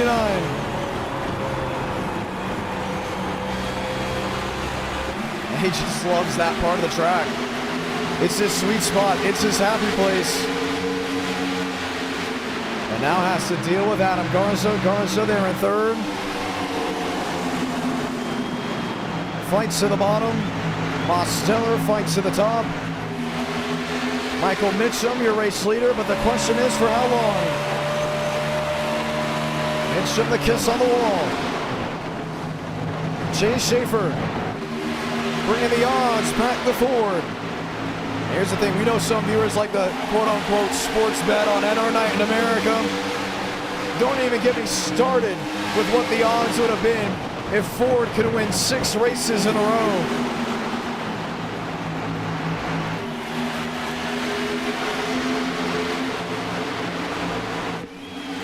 Schaefer is there. Garza is there. Mosteller, Dylan Basin, all crowded the inside lane. Most is just really good on the outside of 1 and 2. I just don't think he can get the outside of 3 and 4.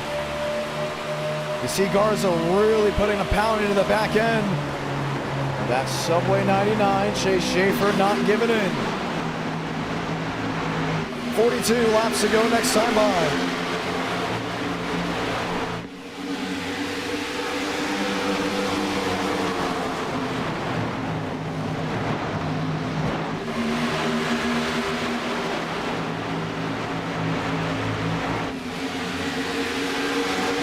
Garza in third. Base into the bottom.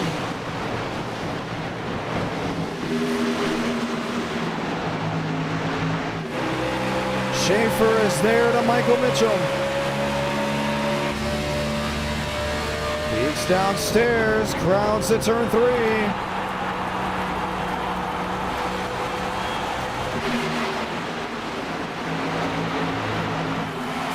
Laps to go. Garza, Basin, battle for third.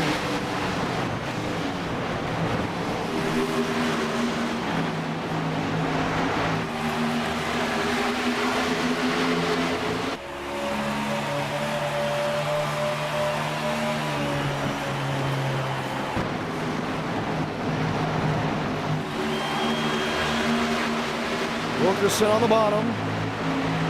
Look at Garza trying to cross over. Lunge to the inside. Mosteller under fire. What Demos wants to do is make up lost time, including from how his race at Atlanta went.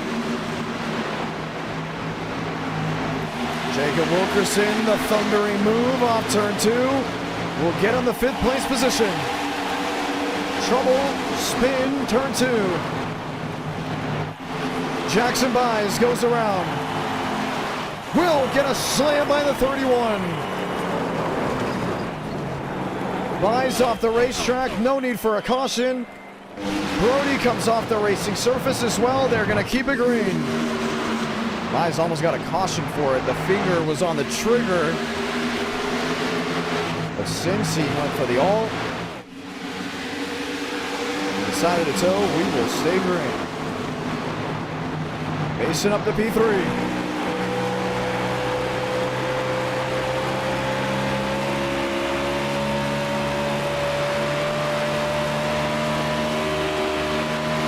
Schaefer Series, your race leader. Here from Texas, Michael Mitchum in second, Dylan Basin in third. 3 different manufacturers up inside the top 3. Whoa, Mosteller. Got on the wall, under fire now, Wilkerson the top end. And you have to remember, with that last caution coming out, some of these drivers should be able to make it to the end on fuel. If not, it's going to be close for others.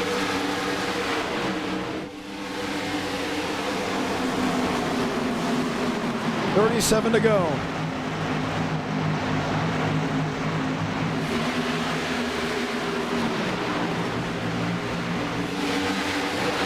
Mosteller around down the backstretch. Parks it to the inside wall, no caution. Gets it fired up, we stay green. It wasn't a terminal hit. And it was away from the rest of the field.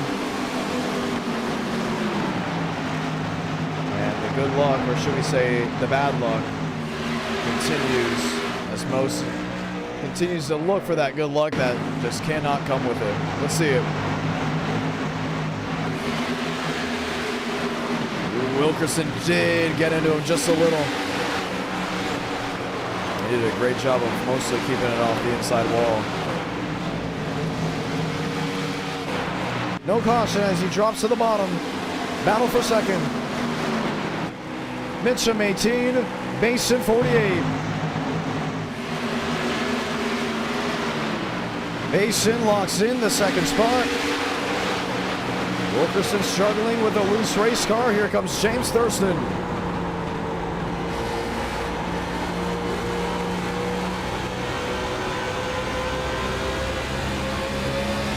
James charges up a run. Inside of the Wilkerson 43, saying thank you very much. Welcome to the Fast Four. Basin versus Mitchum.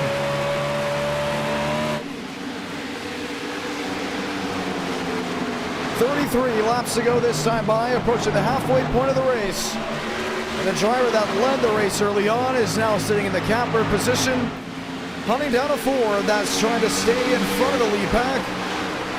Basin versus Schaefer, Ford versus Chevy.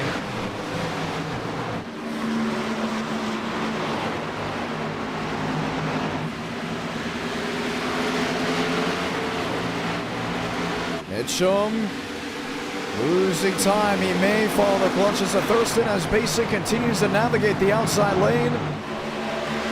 Schaefer the bottom lane, trying to conserve the tires, conserve the rubber. Expecting this race to go green. Maybe we'll have a shot at Basin as the laps fade away. That's the only other way I could see him finding that 48. Now he's going to try to make a move where he can contest and hold them back as long as he can. Trouble. Machine sideways in the middle of the field. Caution's going to wave. We will have a restart. That's the big news for the Mosteller camp, who's riding around in the 19th spot. It looked to be one of the Red Bulls. Oh, and he did collect someone that was the 10. Brandon Duggan, Colton Clark, and would actually collect the 21 with him. We're just riding around back here, and I think enough said. River Page, one of the drivers involved.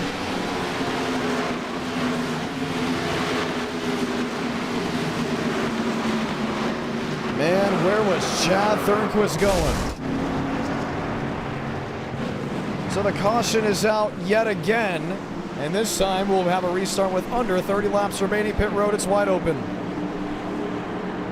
Schaefer, Basin, Mitchum, Thurston. Look at the damage to the 10.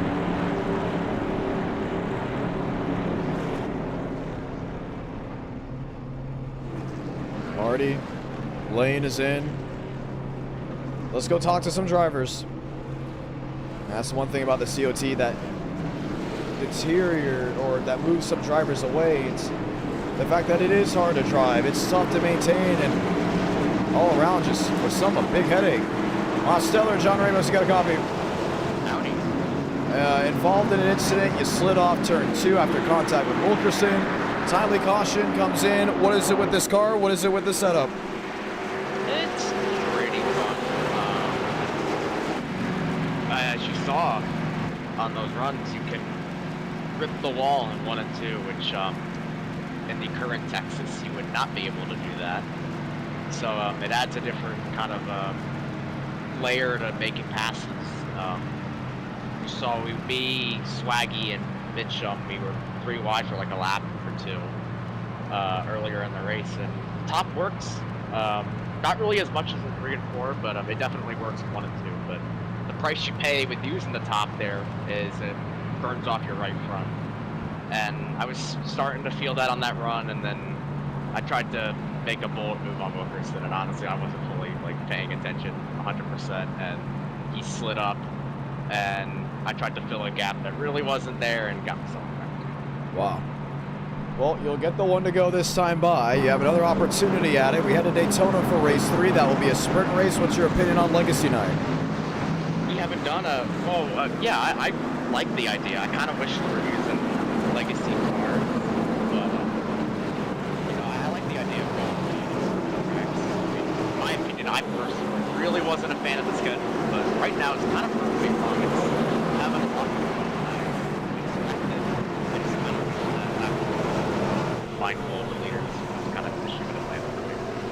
Well, we got an opportunity for a big-time restart. Let's see if you can work your way through the field. Thank you. That's Daniel Mosteller, ladies and gentlemen. The restart right up hand. It'll be now Basin on the bottom, Wilkerson on the outside. Got the run off pit road to outduel that of Chase Schaefer. Schaefer will line up with that of James Thurston. 28 laps to go from Texas.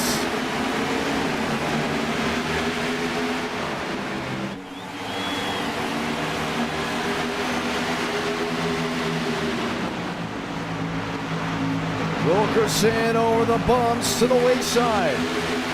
Loses all that speed, 3 wide for 4th. Thurston on the charge. Tries to hunt down Dylan Mason, still 3 wide for 3rd.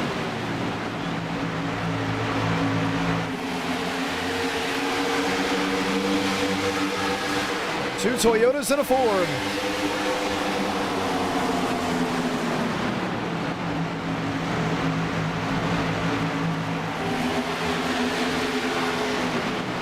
Still looking for an advantage.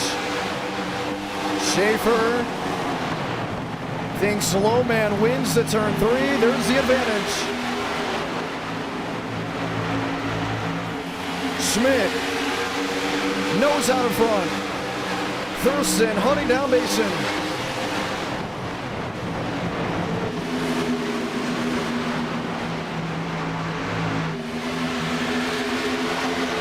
Schmidt is there, doesn't want to give it up.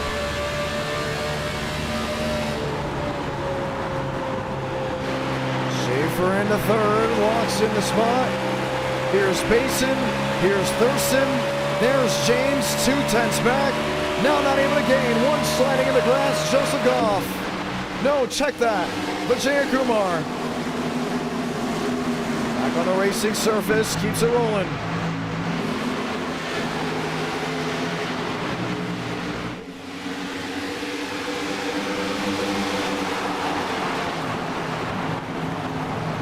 Schaefer P3 there in the middle. Thurston P2 was hugging the outside wall.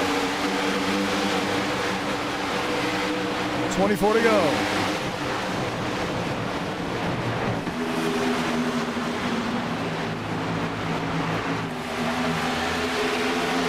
Perchatsky, Murphy, outside the top 14, Mosteller another slide. This time slams the inside wall twice, and it won't bring out a caution with relaxed yellows being on. 23 to go.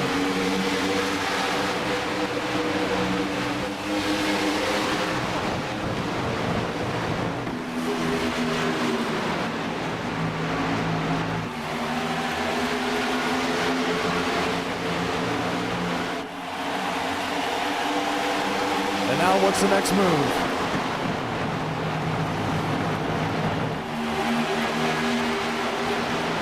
William Schmidt. Schaefer.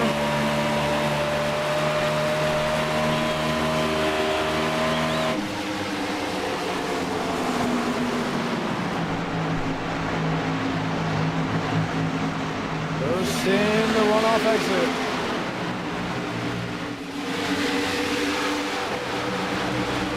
Mason top end. Thurston on the bottom. Battle for the race lead.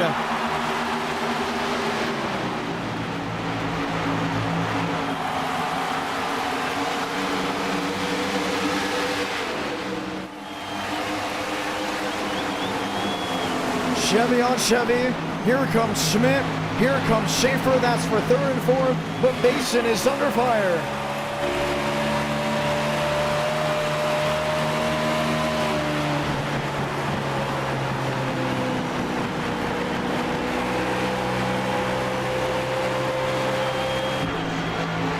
Laps remaining.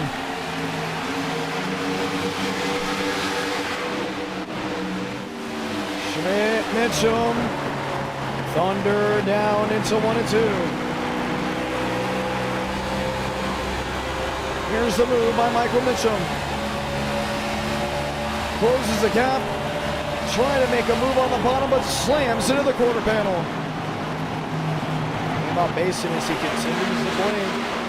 Continues to spike. If he's doing that, he could actually be black flag. 19 to go.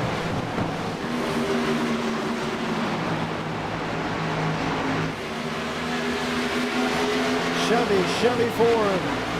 Schmidt and Mitchum, 4th and 5th. Wilkerson, Garza, Swearengin, Shamela. Sanders, Riker, Byram.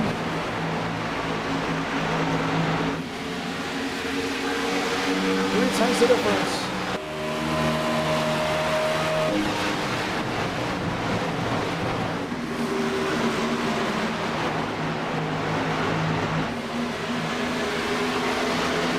Schaefer inside of Thurston. No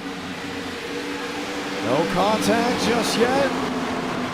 Draws even to turn 3.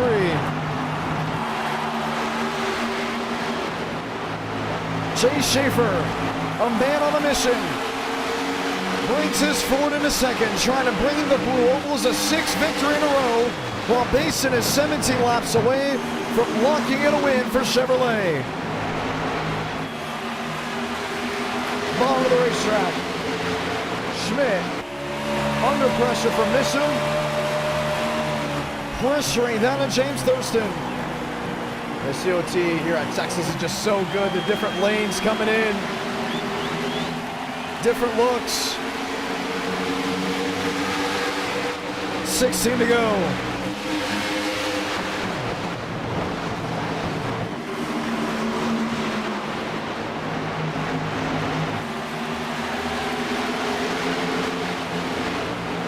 Closing in, 2/10 back. Mitchum is there to Schmidt. Schmidt is there to Thurston. Battle for third. Battle for the race lead. Mason into view. Clears off turn 4, 15 to go.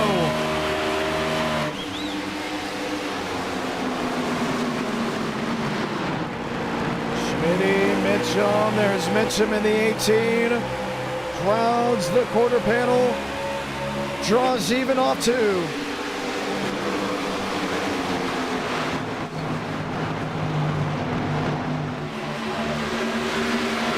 Thurston in third. Mitchum, Schmidt, there in 4th.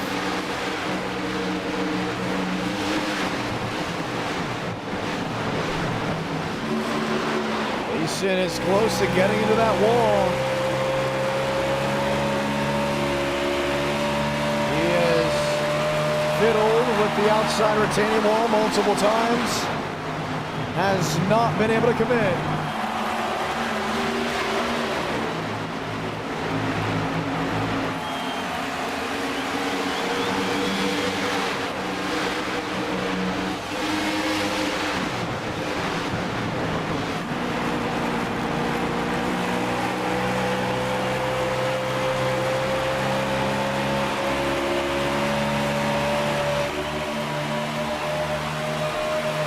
There to the rear.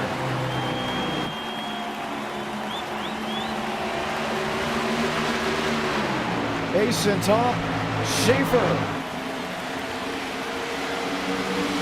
Sliced the bumper. Couldn't make it work. Now the lunge to the inside.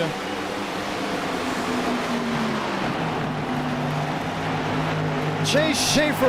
A bold move. Parks it in front of the 48. Mason to his inside. Toe-to-toe for the lead.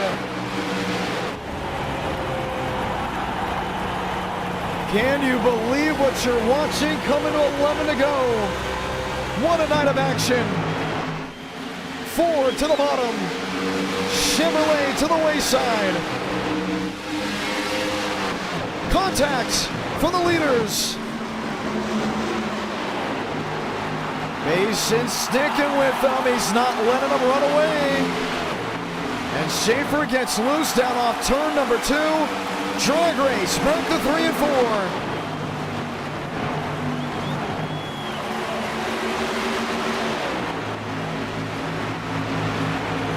The bumper tagging. The chess match has 10 laps till checkmate.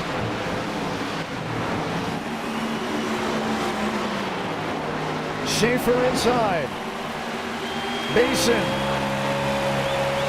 draws to the rear. Checks to the bottom. Oh, what a save by the 48. He still slides to turn 3.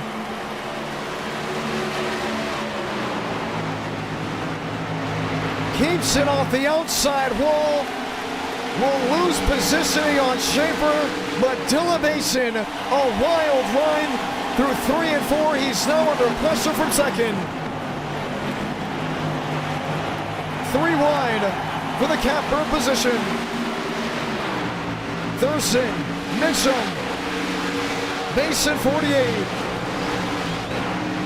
You never know. Chase Schaer has made mistakes in the past, but I don't think it's going to mean anything for the Mason 48. Jumps the barrier. Back into third. Can Mitchum make up a second and a half, or will Ford win their 6th race in a row?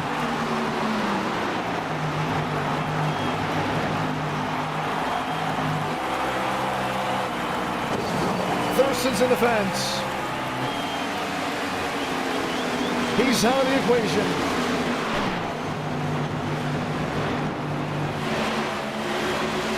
Mason inside of Mitchum. That will be the fight for the second spot with 7 laps to go.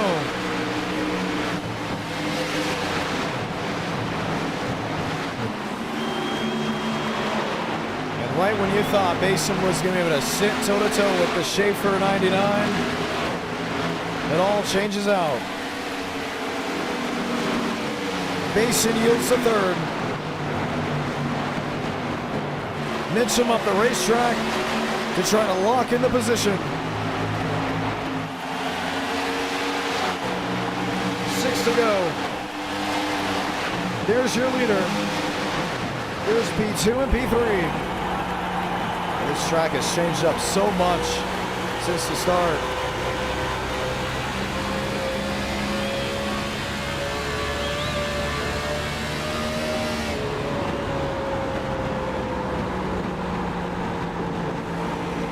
Inside, Mitchum.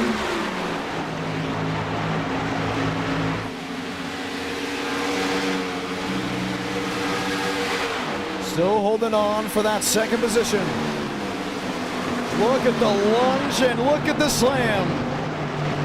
Mitchum thrown wide, Mason in a second.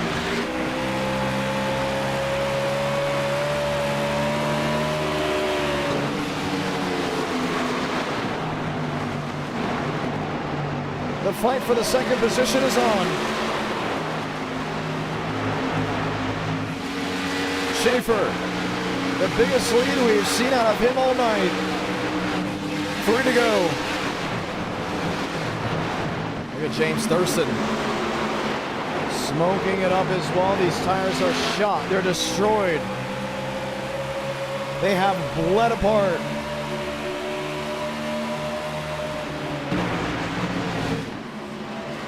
Mason in the wall again. And And the towel has been thrown in the ring for the 48. Thurston in the third. 3 manufacturers, top 3.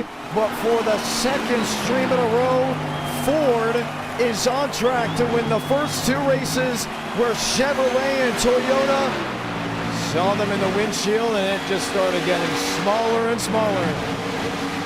It's been over a year since we've seen Chase Schaefer see victory lane. He's now 2 laps from getting it done.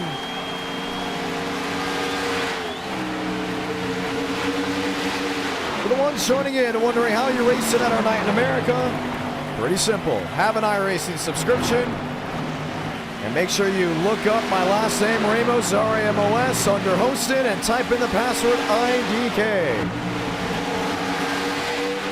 Thurston, P2, what a charge.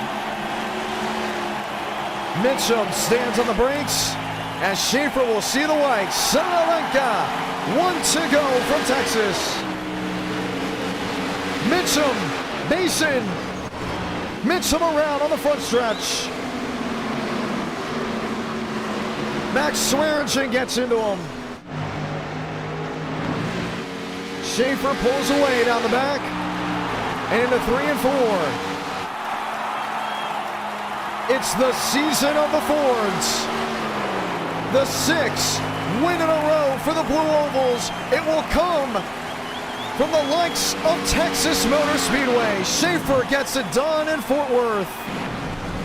Thurston second, Shamela third. Wilkerson will come home fit with Schmidt in fourth. And Chase Schaefer gets the 6th win for the Blue Ovals. Detroit is applauding. Ford is happy. We head to Daytona to see if it's the drive for 7.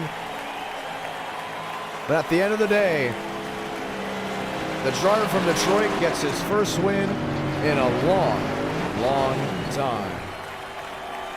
Schaefer victorious at our night in America, feeling victories all year long.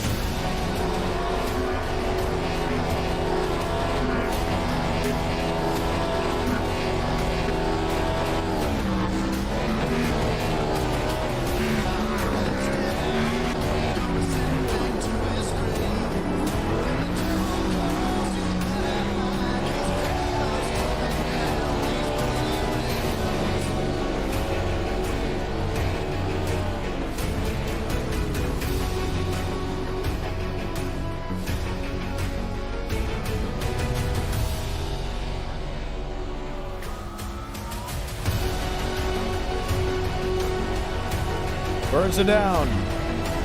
Across both the dog legs, Eric W. gifting 5 memberships. So grateful for that.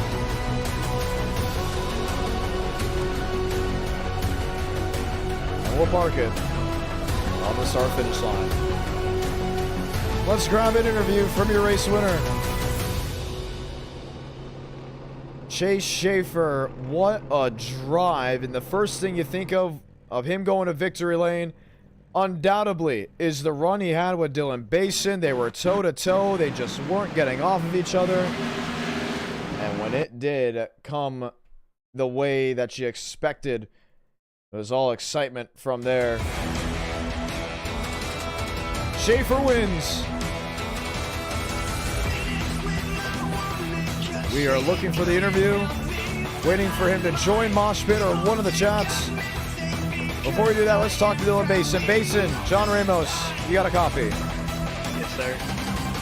Well, you look to have the best odds, but the tires kept bleeding away. What happened?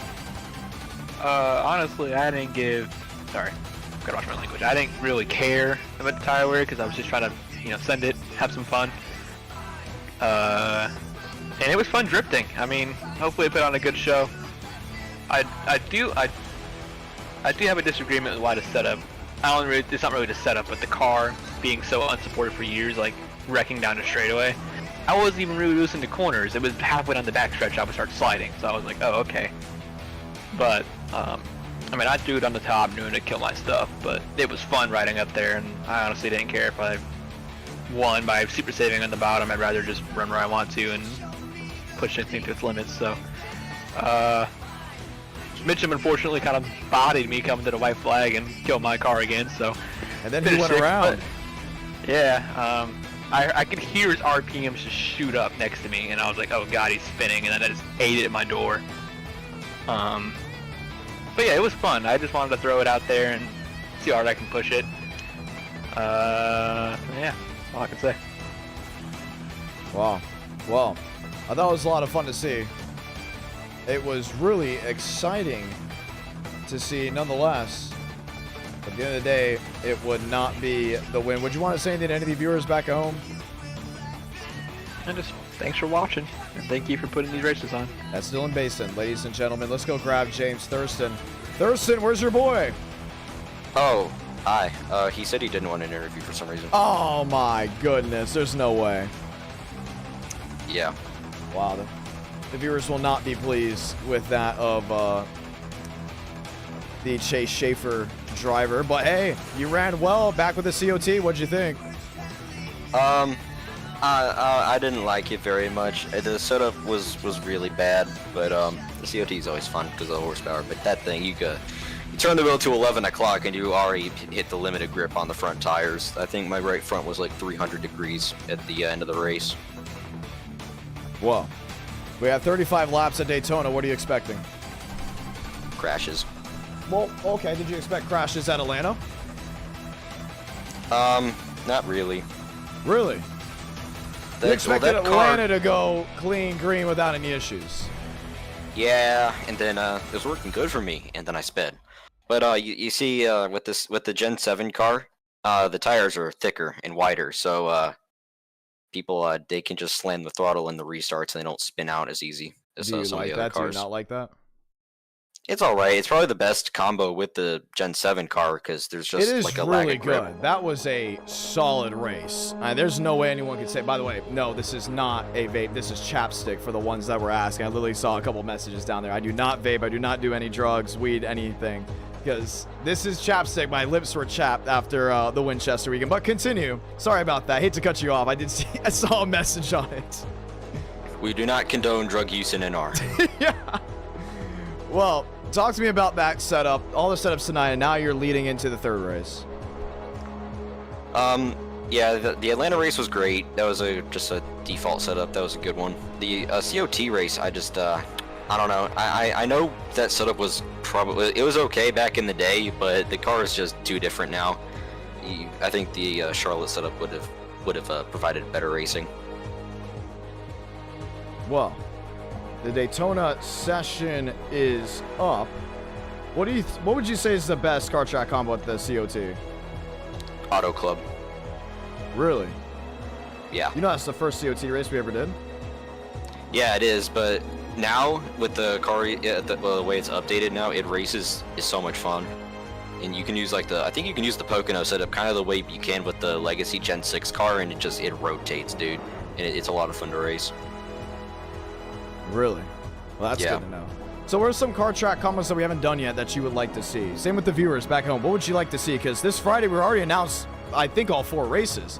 Is there a new car coming out? What's the new car that's coming out that's free?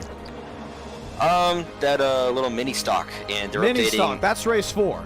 So it's gonna be mini stock. It's an oval. It's asphalt, right? So we don't know what track we're gonna bring it to, but we know mini stock's a race 4. It's both. It's both. It can do asphalt and dirt. Yeah. So we're definitely gonna do mini stocks on asphalt though. So but hold on. So Spa is getting updated. That is true. I did hear about that. 50 car mini stock race at Spa race 1. You lost me. Yeah, you have completely lost me. But I will say, we have Next Gen at Atlanta at night. That's race 1. We have, I think we're gonna go Xfinity Rockingham race 2. Trucks at Lime Rock race 3. Mini stocks, right? They're called mini stocks. Race 4, Yep. and then we get a race 5. Maybe we go back to Spa because a lot of viewers bought Spa, and we are gonna do Spa a lot more in the future. Yeah, something else I think that we should do is the Legacy Gen 6 in Michigan, because we did that Auto Club race and it went pretty good. So I think Michigan would also be a great We need to find combo a with that Mexico car. track, a track from Mexico, or just a Mexican track, because that is something that I would love to do. I almost want to have an international night in NR Night in America, but man, we need to have a Mexico track, because when we all heard the rumors that Montreal was getting a cup date, the first thing we did was what? Montreal. The second the rumor floated. And I knew about the Mexico track rumor for a long time, it feels like. And we haven't even, you know, been able to test it out. I can't believe that track is not on iRacing. That's one that needs to come. I think it's obviously going to come down probably next year. But that is one for sure I want to have us definitely take on with the high banks. What do you think? Yeah, I would have to imagine they're going to add that track to iRacing pretty soon now that that was announced. I don't think we have any Mexican tracks in iRacing. Not one, which is insane. They do have some pretty cool tracks out there, including some oval tracks. I was going to say there's some really, really cool little oval tracks they have over there that would be a ton of fun in iRacing. I'm excited to see it. Joseph Armstrong has joined us, race fans. We have Aiden Walker, Moss Stellar.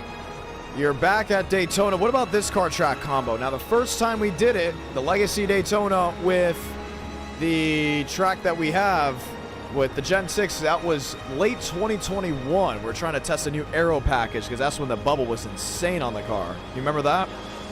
Yep. Well, how much has changed with it, and do you actually like this combo? Yeah, I like the combo. I'm just in my opinion, I'm kind of washed at super speedway racing right now. I'm better at the more hard-to-race tracks. I just haven't been doing that much of it, but it's a really fun car to race.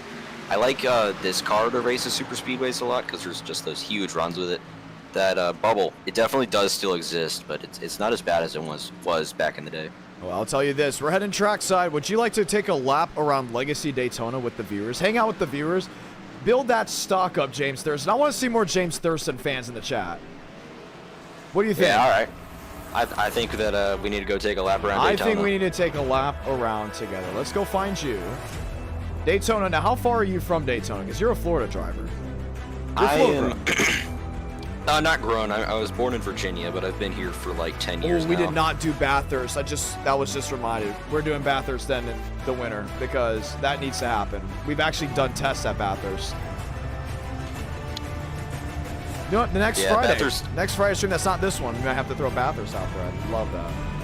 Yeah, that's a pretty cool track. I gotta buy it, but it's an awesome track to watch. I've seen some of those endurance races and the supercars races. It's a fun track. Where are you, James Thurston? The viewers want to find you. I just got on the track. There we go. See, we're just taking it easy on the pit exit here. Make sure we don't burn the tires up. Looking for the James Thurston machine. I am the 4 car of the session. Is it actually matched with your car number? Yeah, this time it does. The reason it wasn't last time wasn't even because I had the wrong number. It's because Bomar stole my number. Oh. All right, well, we got your inputs on the left side of the screen. Let's see a lap and explain to the viewers what to do or what we have to do. I don't know when you started watching me, but right there just took it a little slow out of the pit lane. Make sure we keep the tires happy. Yeah, a little bit of cheese. They don't really do that in real life, but on iRacing it's a big thing. Gonna take this first lap here to build it up. We're gonna go hard second lap, but yeah, here at Daytona, it's a beautiful facility. I've been here in real life. We just go driving here down into this turn number 1. You have to hold the pretty wheel. If you're gonna go fast in qualifying, you can't be moving that wheel around. You gotta hold it as steady as you can. And right now, I'm not on my hot lap. I'm just building speed. But yeah, we're running this Need for Speed Most Wanted 2005 inspired paint scheme, the flames. I like it. Keep rolling. Yeah, putting this paint scheme on pretty much like all the Mustangs I got, so it should be a little bit more recognizable that way. But here we come to the green flag on the flyer. Got about 180, what is that, 84 built up at the line.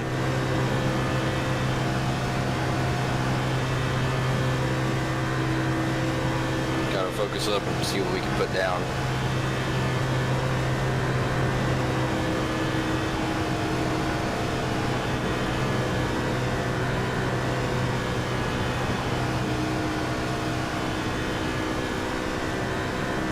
Passing the old grandstand. 8th. What are you thinking? That was the build-up lap. Okay. We're already 2/10 up on You can't screw up this end of the speedway. It's so it's like a fine line. These are the heaviest bumps on the track. Yeah, in this car they're less pronounced than something like the Gen 4 car, but they're still there.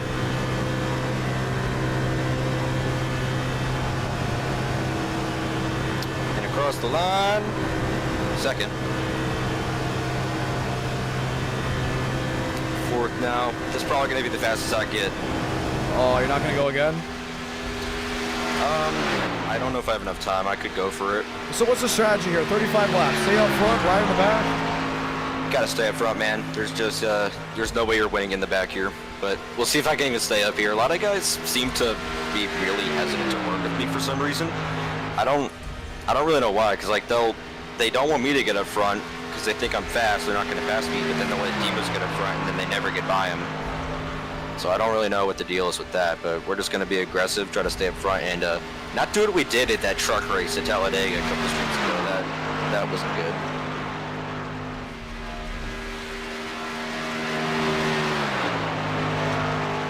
There you are on this racing surface. Chad Thornquist goes to 4th. James Thurston, you're there in 6th. Goff, Basin by Schmidt. I think I like it. I like what I see, James. I'll 100% give it to you. I like what we see. Is this a James Thurston win? Yeah. I think everything about it says that, unless I get killed. Really? Okay, well, Yeah. are you expecting a lot of wrecks? I'm not expecting a lot of wrecks with this field. It's going to be hit or miss, because this car's got so much downforce that, you know, you can get banged around pretty hard and you're not going to really lose control of it, but, you know, it's a rough surface, so if you get hit the wrong way up into traffic, it can definitely spark a big wreck. Look at that. Okay, workout buddy. I said workout buddy. Wow. Working with a buddy. Do you find your allies here? Because you're kind of in an area. You have River Page. Let's see. Who else are you best buddies with? I mean, you work well with Schmidt. Yeah, Schmidt's all right, but Do you work with some of these guys, or are you just in go, go, go, and you find your friends where you are? Well, typically we got like River, then we got Mason Moriarty, and Balderas when he isn't wrecked out. But yeah, friends help a lot, but a lot of the time it ends up that you're not really around that many of them at the end of the race. So you gotta be good by yourself and be good working with people.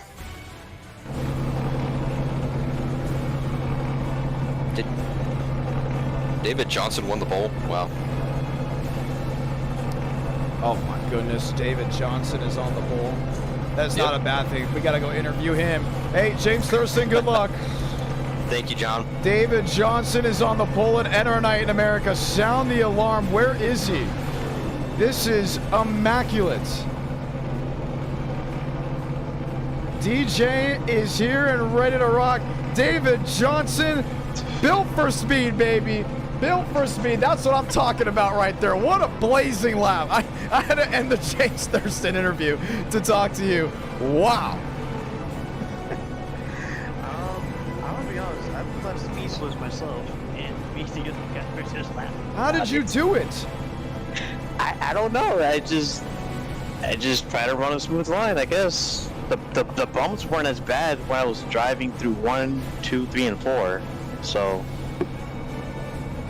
yeah, I'm just speechless. Like,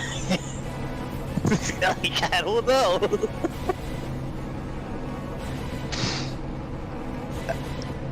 Wow. I don't even know what to say. Like, I saw it at first. I was like, Johnson. That's why, for the ones that are wondering why I wasn't speaking, I was like, Johnson?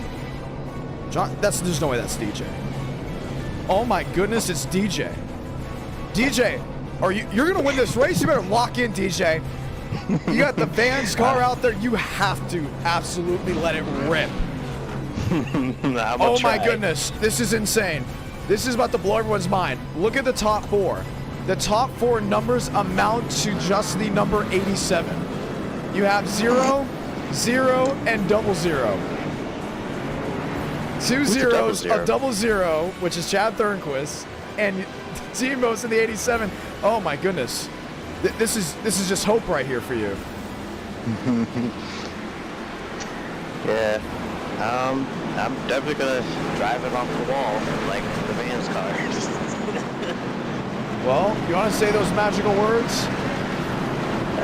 Godspeed, drivers. Your go. Or throttle up. Like the fizz right there. Let's see what you got. Good luck. Yeah, to the fans, have fun out there because it's going to be a doozy. Oh, everyone's watching knowing that David Johnson is on pole in Daytona. If you aren't hyped for race 3 yet, you should start doing it. And David Johnson is in, get this, a Ford. Does Ford get their 7th win in a row? Let's find out.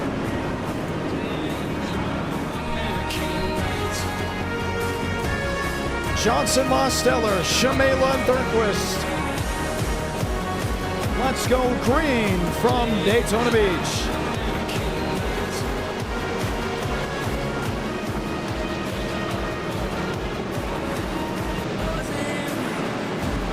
Walker.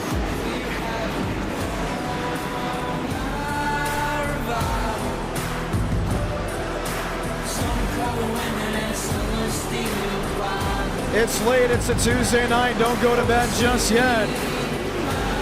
Let's add some fireworks to your night, to your evening, as we get ready to go green just one more time. Pace car makes a hard left onto pit road, crowd to its feet, as we light the fuse from Daytona Beach.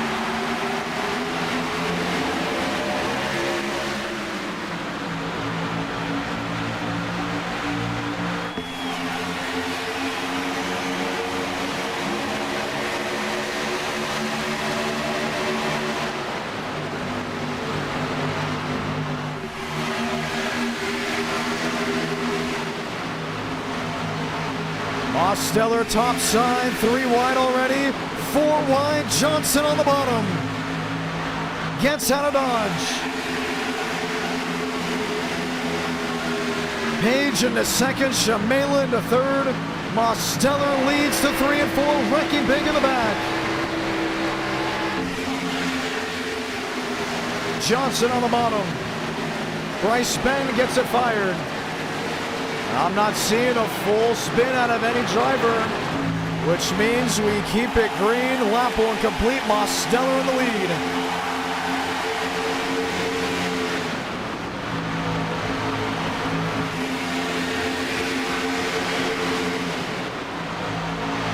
Most up top the cover. That's on Marty Shamela. River Page on the inside with Chad Thurquist. Toyota on Ford, the shove match, back to 3 and 4. It's aggressive. And you started to see the aggression boil up a little bit from Texas.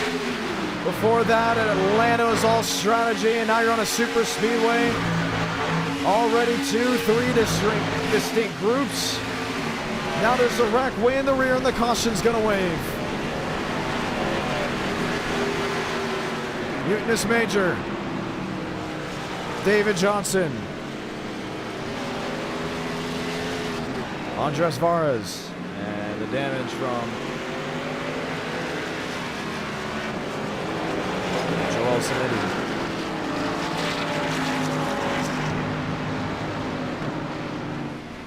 Caution is out for the first time, and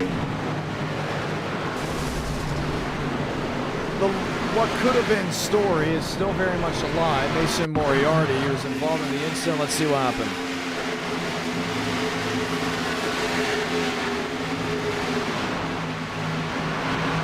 So they're way in the back here. There's no need for a wreck. The question is now how it all formed up. Whoa. That was Colton Clark.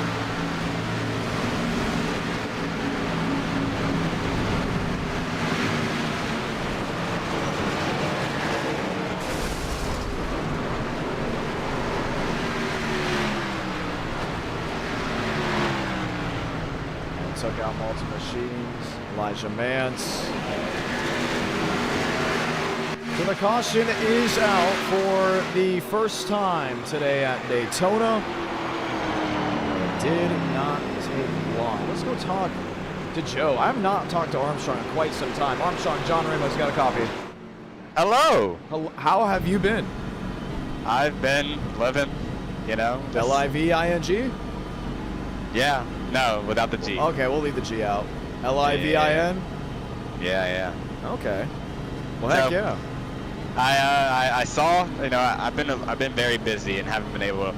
I've been busy, and you just haven't been doing these very often as much as you used to with the real life stuff. And I looked at the schedule tonight, and I saw Gen-6 Old Daytona, and I was like, I gotta pull up to that. So here I am. Heck yeah. Well, oddly enough, when I went to Winchester, a scheme you run went to Victory Lane, and the first thing I thought of was, wow, I basically just watched Joseph Armstrong win in real life. Wait, which one was it? Giovanni. Oh, Zero. 22. Yeah. In the late model side. Well, you're here, you're hanging out, you're having some fun. Glad to see you back, number one. What have you been doing? Well, I have, I don't know, I got a new job. Bingo. I work with, I guess with iRacing kinda. I work for SimSeats. Shout out to SimSeats. Really? If you guys want to buy a iRacing rig, go to simseats.com or .com. Hope so. And I will build your rig. Yes, me, Joe Wow. Armstrong. They're based out there in Virginia? Yeah, they're literally right in Richmond, That is sweet. like 5 minutes from my house. Okay, that's pretty cool. I'm not gonna lie. Well, I gotta ask you this. I don't want to put you on the spot, Yes, sir. but Malik Ray did call you out today. Malik Ray is a scrub, Yeah. and I give him props though. He got me to Atlanta. He hooked me up with tickets or whatever, so that's cool. And I'll be there. And I don't know when I'm playing him, but I will play him. I will beat him. Oh, In basketball. There's no question, no doubt about it in my mind that I will beat Malik Ray. And anybody else that will be in Atlanta that wants to work, they can get the work anytime. do Just I give me go a to time and a Atlanta? place. This was my weekend off. This was the weekend to unwind before Crown Jewel season. If I get hot passes, or if I get VIP, I'll head out to Atlanta for sure. Yeah, pull up and you can get to work too. It could be live stream. Yeah. Everybody could get It to work could from be me. live stream. I'm not gonna lie. I kind of want to play you in basketball. I'm gonna be real. Humbly enough, I think you'd kick my ass. Oh, Yeah. didn't say it. Oh. Didn't say it. Oh. Did not say it. I was a little too close. I think you'd probably tear me up. But Yeah. I'm not gonna lie. I think I get some points on the board. Uh, Yeah. Did not you got a say couple it. inches height wise. So, I mean, you could maybe score once. If you score once on me though, I'd probably just stop playing all over. He said, and I quote, Joe Armstrong will indeed get the work this weekend. Yeah, I mean, if you guys saw my quote tweet, then Can you live stream it? If I can't He be said- there, I want to see it live stream because I've actually been looking So- forward to that. So before we go green, we were supposed to play in Charlotte. He ducked the action though. Oh my. And that's what happened. We were supposed to play in Charlotte. I drove down, went to the race or whatever, and we were going to play the day after the race, I believe. And he didn't go down because it was quote unquote too hot or something like that. What? In the YMCA? Yeah, I guess. And Jordy didn't go. Jordy's supposed to record. I don't know if he's live streaming. He's supposed to record. But we will play. And I will do my best to make sure that it is recorded and seen by all of the iRacing community. You better send me that link. I'll spread I it. will. Well, we'll promote it. Malik said he's going to make a flyer, so I don't know. He's gonna make a flyer. That's what he said. He's going to have somebody make a flyer and everything. His words, not mine. Man, I really want to go to Atlanta now. I don't promote it, though. It may be Saturday, maybe Monday. Whatever it is, everybody will know. Well, we're excited we're gonna get the one to go here. We're getting ready to go green. Good luck. That's Joseph Armstrong, ladies and gentlemen. As we get ready to go green, Switzer, Swearinger, Clamper, Anderson. 29 laps to go from Daytona.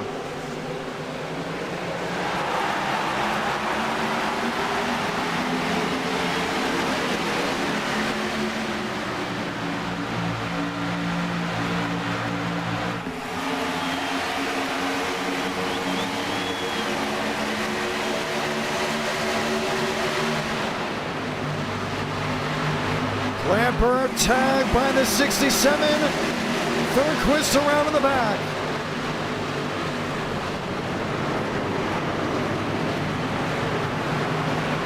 Caution will wave again. Man, I don't even know what happened there. Chad Thornquist didn't even get up to the 4th gear. Wow. That was not even close to being good. Let's watch. Oh, he checked up. He got slammed in the back by Yair.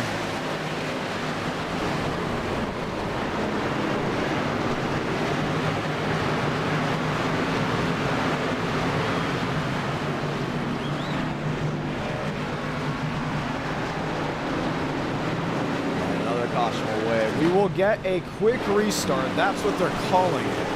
So we could be getting the 1 to go this time by. After now 2 cautions very early in this race.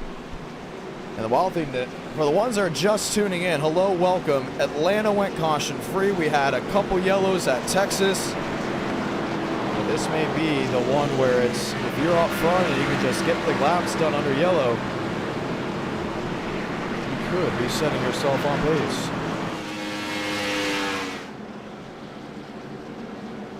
So Chevy Ford, that's 1-2. We'll get the 1 to go this time by. We'll continue to hear from drivers. Let's go talk to Michael Mitchum. Mitchum, John Ramos got a copy. Yeah, what's up? Well, we've had a couple things go on. Another line of cautions. What are you expecting? I don't know. Maybe some tire wear, maybe not. It seems pretty fun. I'm liking the legacy night tonight. It's been a good time so far. So I don't know what to expect. I mean, it's a super speedway, so we'll just have to see what happens. I'm trying to think. Where are you on the... Okay, you're 15th. You haven't been able to make up ground because of these cautions. Is that worrying you, that you're kind of just stuck in the dead zone? As long as we can get just... I just need like 5 laps or so. No, 3 laps. We'll give it 3 laps and I'll be up there. I think I'm chilling. As long as I don't get caught up in a wreck, of course. I'm trying to see how the outcome is, because I look at these guys. You got Switzer, Beck, Anderson. Anderson hasn't raced in a while. And some of these guys, you know, they scare me probably just as much as they scare you.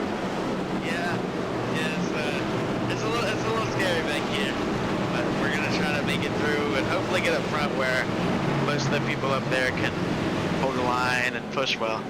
That's what we're aiming for. Well, quickie yellow. You're going to have 26 laps to go. Good luck. Thank you. That is the Michael Mitchum machine. 2 cautions early on. Chevy Ford. Ford on Ford. Let's try it again.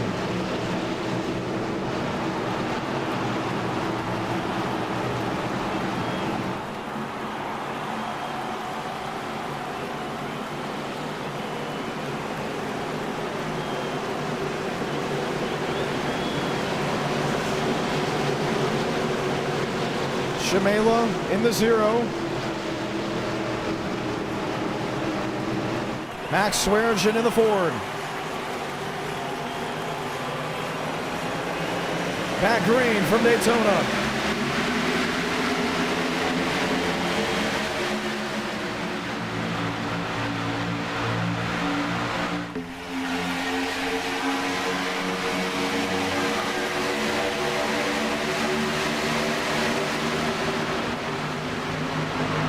Walker, Basin, 3 wide on back in the middle.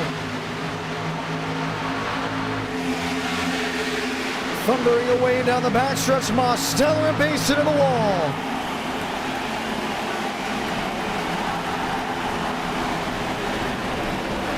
Tearing it up, down to turn 3, caution is out again. Wow, what is going on?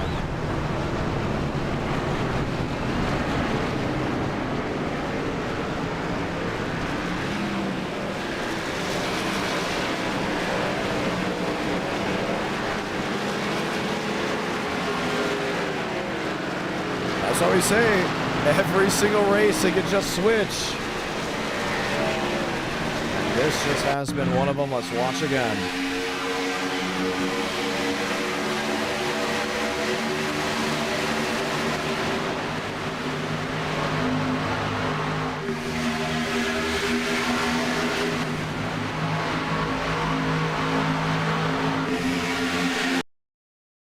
And I think it starts with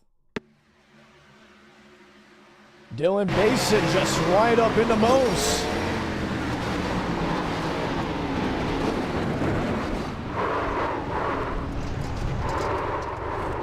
And they got the warning the next time there's a caution, including before they complete a lap, there will be an L5. I think Dylan Basin just got L5'd out of this race.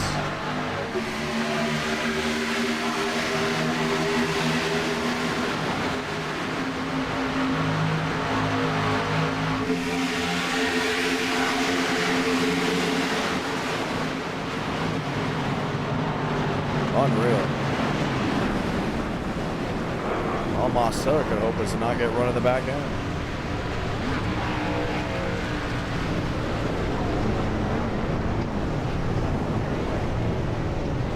Demos, what did you see? I got flipping, You can tell Marcel is not happy because he's very low. Yeah. Well, it looked like Basin got into you. He's been L5.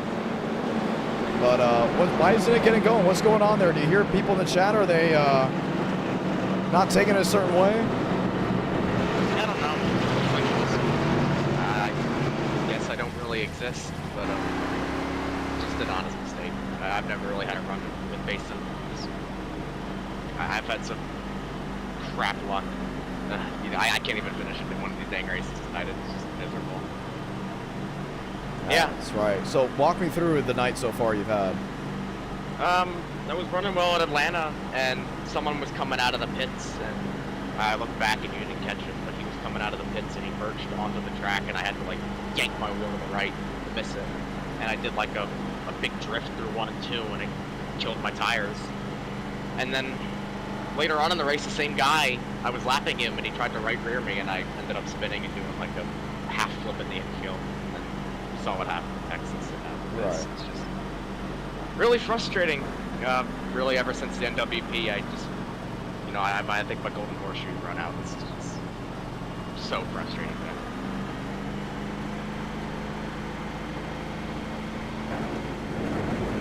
There's always next race. I feel bad. I mean, involved in pretty unusual incidents. We know the Texas part. Well, the Texas part was interesting, right? Very loose race car. He's pumped basically the same side of the track. But for here, it seems like no one is just able to get going the way you expect them to. Yeah, we had spread out restarts, so I thought we could get some green flag racing in there, but I guess it just didn't realize that.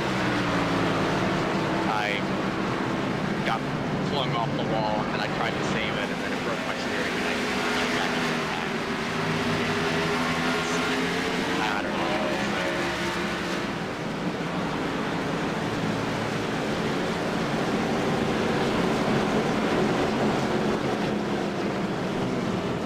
I feel terrible about that. Well, we're gonna get the one to go. Is the car killed? Oh, I couldn't even get it out of the grass. It's destroyed. Well, we'll see if you can get a win. Opinion on this Ford, 6 wins in a row. Really? Have you not noticed that? No, I have not. I'm gonna have to put a video on Twitter probably tomorrow of every single Ford win in NR Night in America just within the last 2 streams. But yeah, it's been very interesting to see what the Ford camp's able to do. Do you think you'll break that apart with Toyota or Chevy win? No. look at the trend, man. I can't even finish. At the beginning of the year, you were winning everything. Now you can't look away from that. Yeah, it's just a pretty bad stretch. I've been wrecked 5 times tonight in the span of 2.5 races. It's kind of crazy, but it'll run out soon. Last year I was just so lucky with everything, and now I can't even. It's just like every other race, wacky cat. It's always next race. There is always next race. You just do not know. That's Demos, ladies and gentlemen. Unfortunately, involved in another incident. Let's get ready to go back green.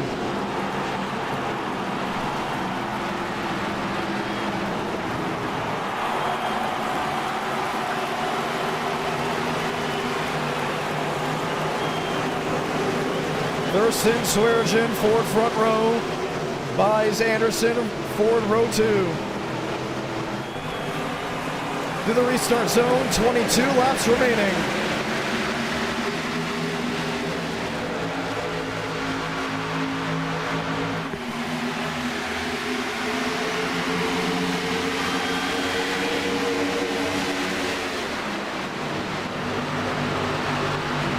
Bottom line gets going. Thurston buys. Swearengin top side, no help to turn 2.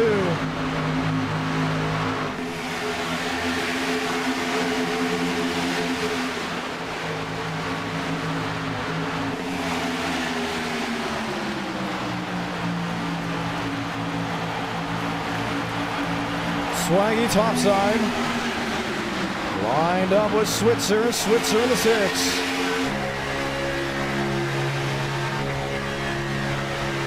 Company from behind. 21 to go.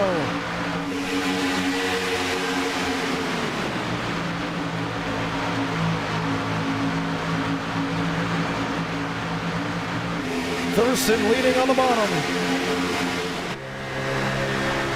So close as Jackson buys has been to a victory in quite some time.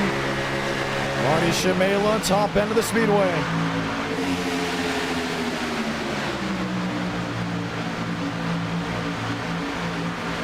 Andres Vadas.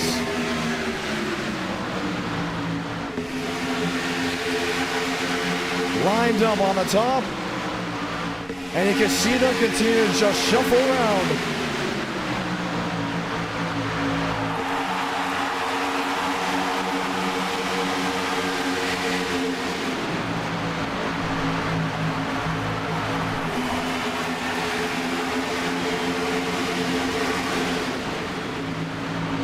Shamela over Thurston. Shamela to the middle.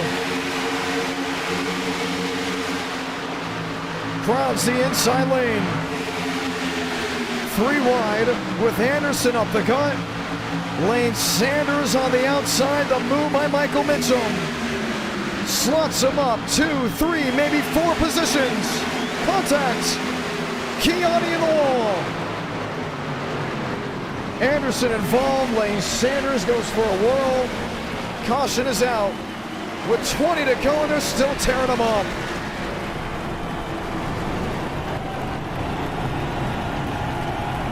Donnell.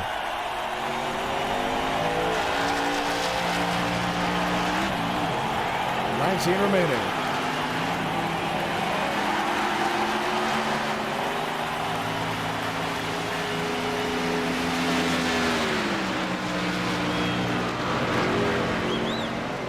Wow. Just another one of those events where the situation would have been avoided.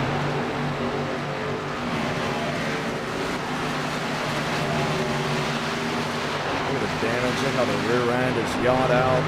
The Alex Anderson machine.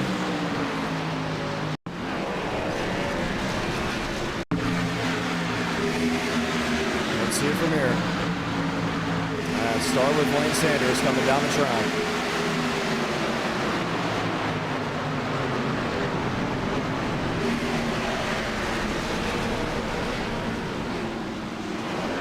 Oh, and your pole sitter, David Johnson, involved and mangled up in the mess. Lane Sanders has been awarded an L5 penalty. He will be disqualified for the remainder of this race. Continue to hear from drivers throughout these caution flags and kind of get an understanding of what they could or could not be saying. Josh Kenyon, John Ramos, copy. What's up, John? L5, Lane Sanders, if you did not already get the memo. All right. 18 laps to go in this race. It's the most cautions we've had in a while. Yeah, I think it's. Oh, they're Doing something back here.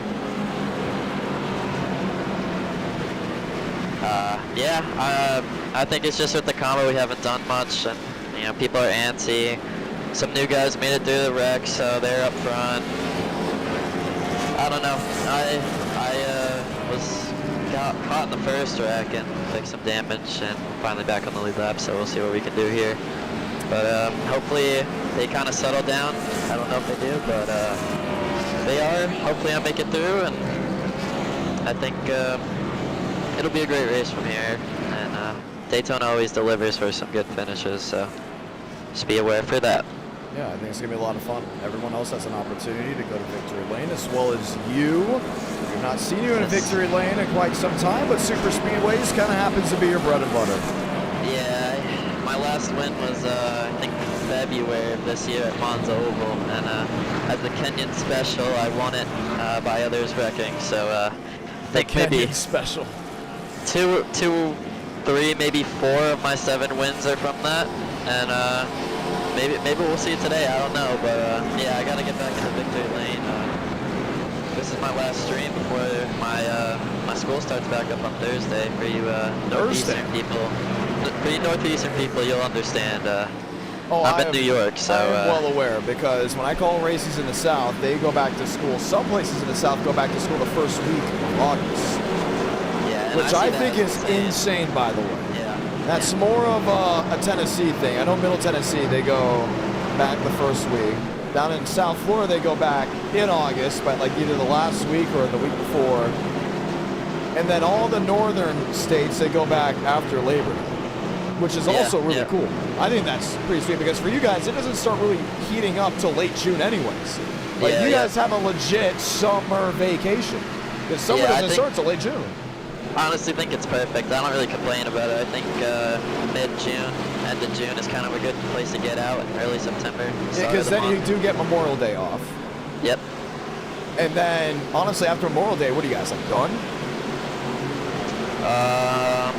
Basically. I'm not sure. Yeah. Well, we got the one to go here, ready to rock and roll. Good luck, 16 to go. Andres Vadas, Jaden Reyna. Matt Green from Daytona.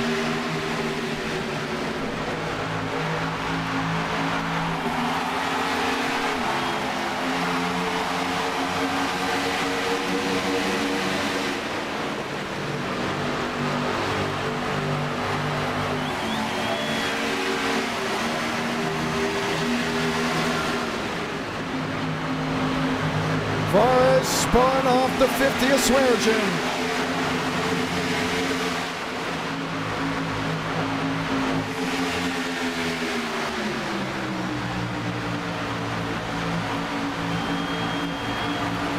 To the center of the bottom arena, Schaer in tow.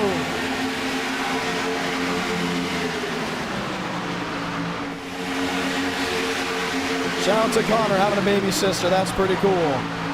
15 to go. Thurston Schaer, Max Swearingen in the middle, Michael Mitchell.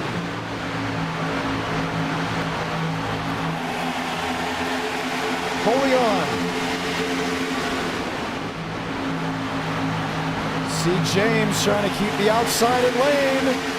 Jaden Reyna shoved in the grass.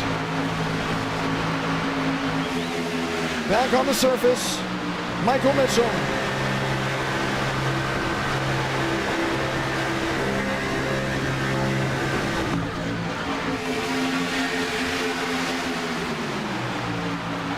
$14 to go from Daytona.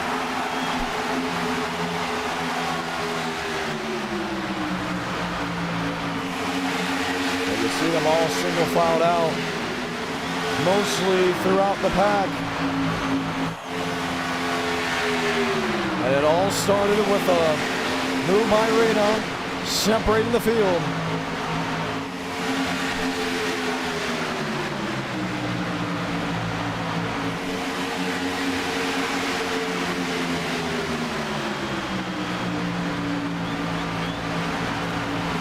Valderas batting. Schaer in 7th.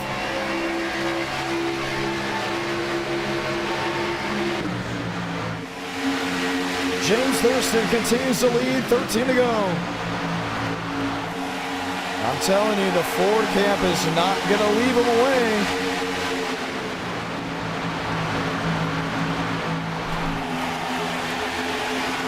Thurston, top end of the speedway.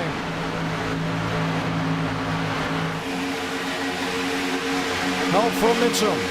Help from Page. Help from Balderas. But when is it the right time to make a move? For a lot of these drivers, it's not for another 10 laps.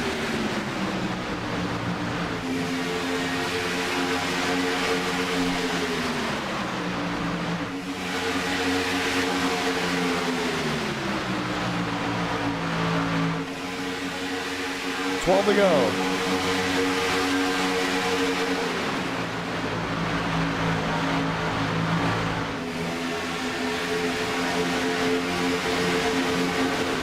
Shamela by 6th and 7th. Lined up on different ends of the track.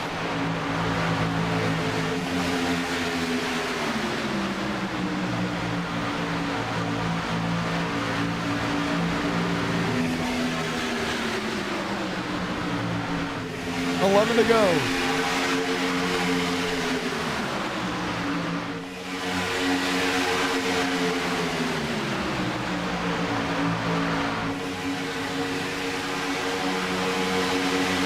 Calm, collective. 43 drivers entered this event. Just around 29 left racing.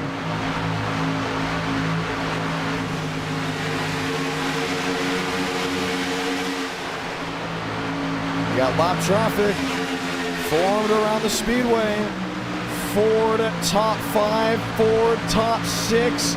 The Blue Ovals have taken over at our night in America and will now have 10 laps to see if they can get yet another victory. They're trying for 7. Thurston leading the convoy.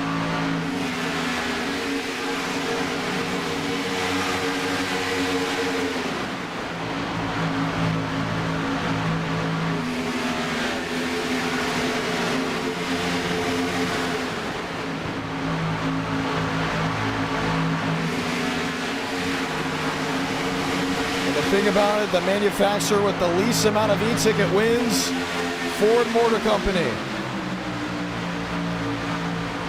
Dodge has more e-ticket wins, and they have just one more win than that of Pontiac. That's been in less e-ticket events. For them to have this many wins in a row is astonishing. 9 to go. James Thurston, Michael Mitchum.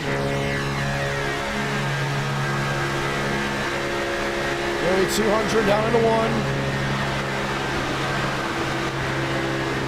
Page, Balderas. You know Balderas will jump out of line at a moment's call.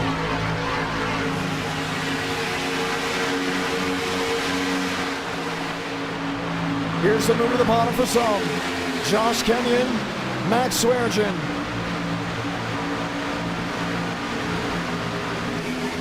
Thurston leading the charge on the outside lane. Watts fading away from Daytona.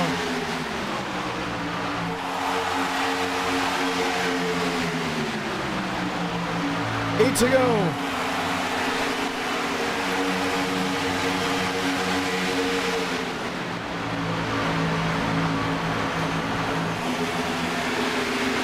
Thurston, top end of the speedway.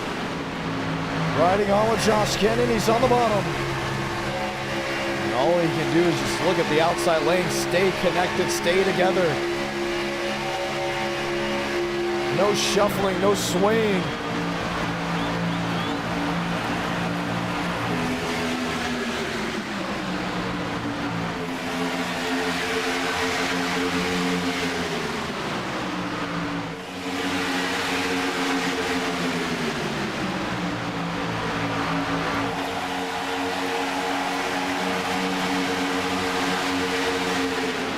Page, Balderas.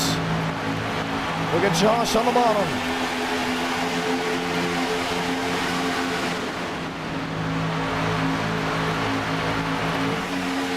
They just can't make a move down there. They need more drivers to work with them. Cooper Glick Jam the fence.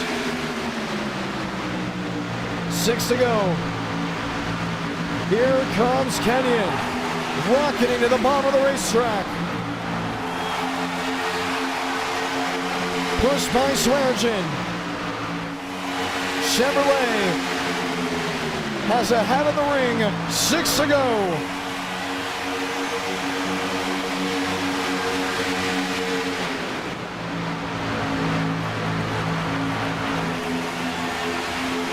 Page looking middle. Balderas thinking of a change. Switzer may have nearly gotten into with Solomon.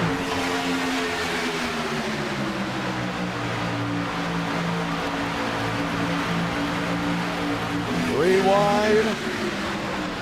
Marty Shamela, trouble, one in the air. Aiden Walker turns into a single car spin, let him race. 5 to go.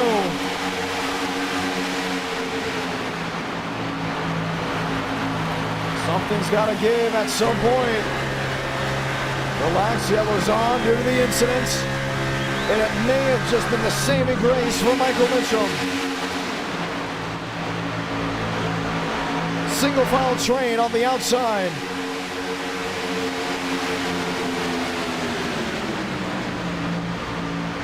Mitchum in second. Page in third. Balderas in fourth. Spin, Michael Mitchum. Down to the inside. Nails the inside wall. Back on the surface. Caution will wave. Too many incidents. The question will be, why is that a caution, not the other one?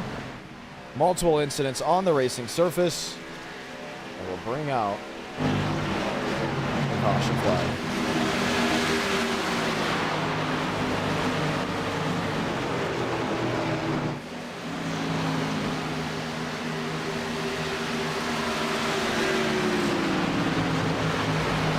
So 4 laps remaining.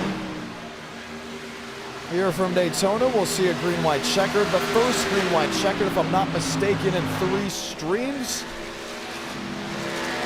Maybe even 4 streams. Maybe even 5 streams.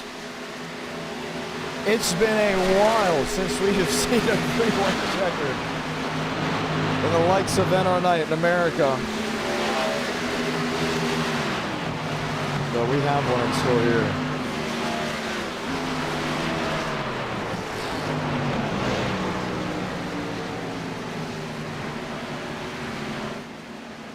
The caution will wave after the Michael Mitchum machine went for a slide. And we're going to have the opportunity to view both incidents.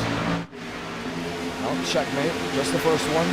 He just got help from River Page. Page will be given an L1 penalty for that spin.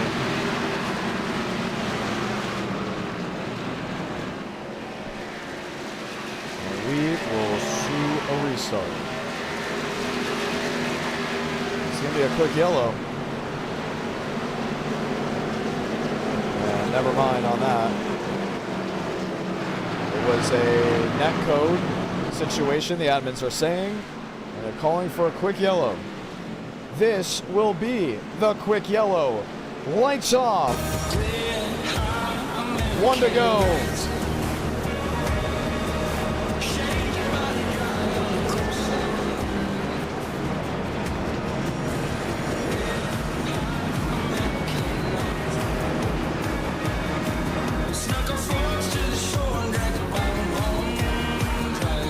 Let's go green.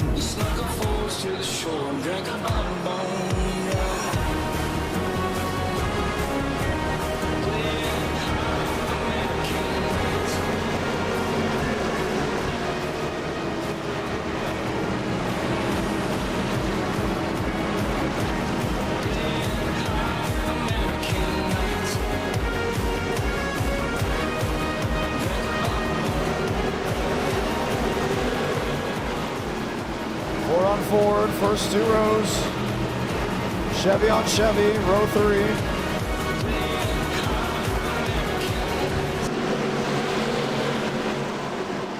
The opportunity, along with so many others.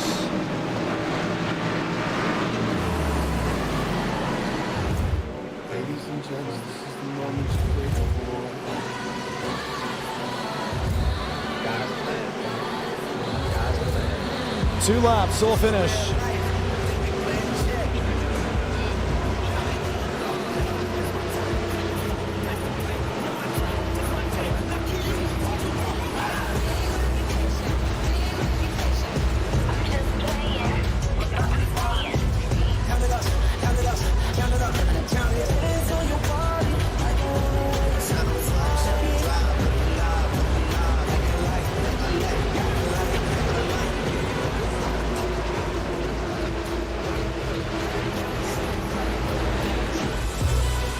Pace car hard left on the pit road. This, the finish from Daytona, 2 to go.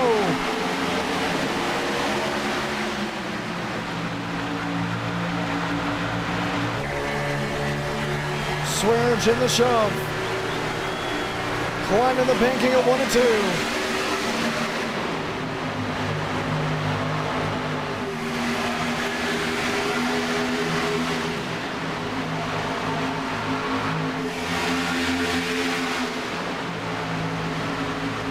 Trouble sliding middle of the field. All get away. River Page leads. Swears in second, all over the 36.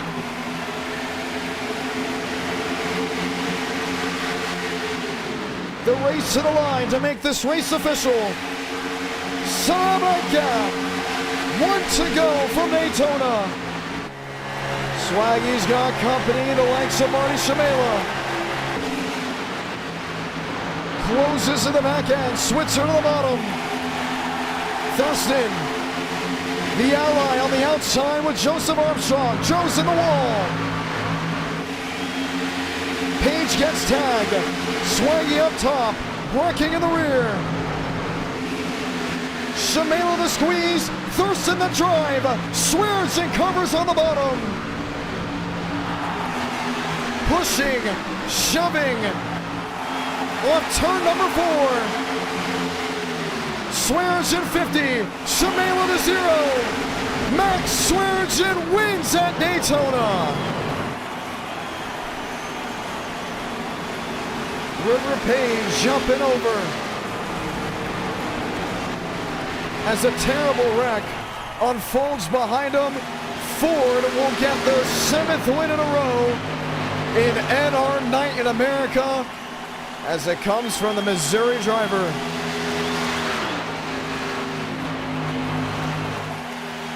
Maldera second, Switzer third. Unbelievable.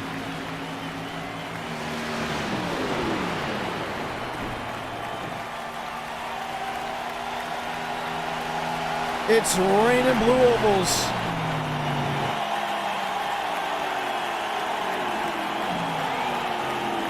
With 1 more race to go, they can be the first manufacturer to sweep 2 streams in a row. Swaggy burns it down at our Night in America, feeling victories all year long.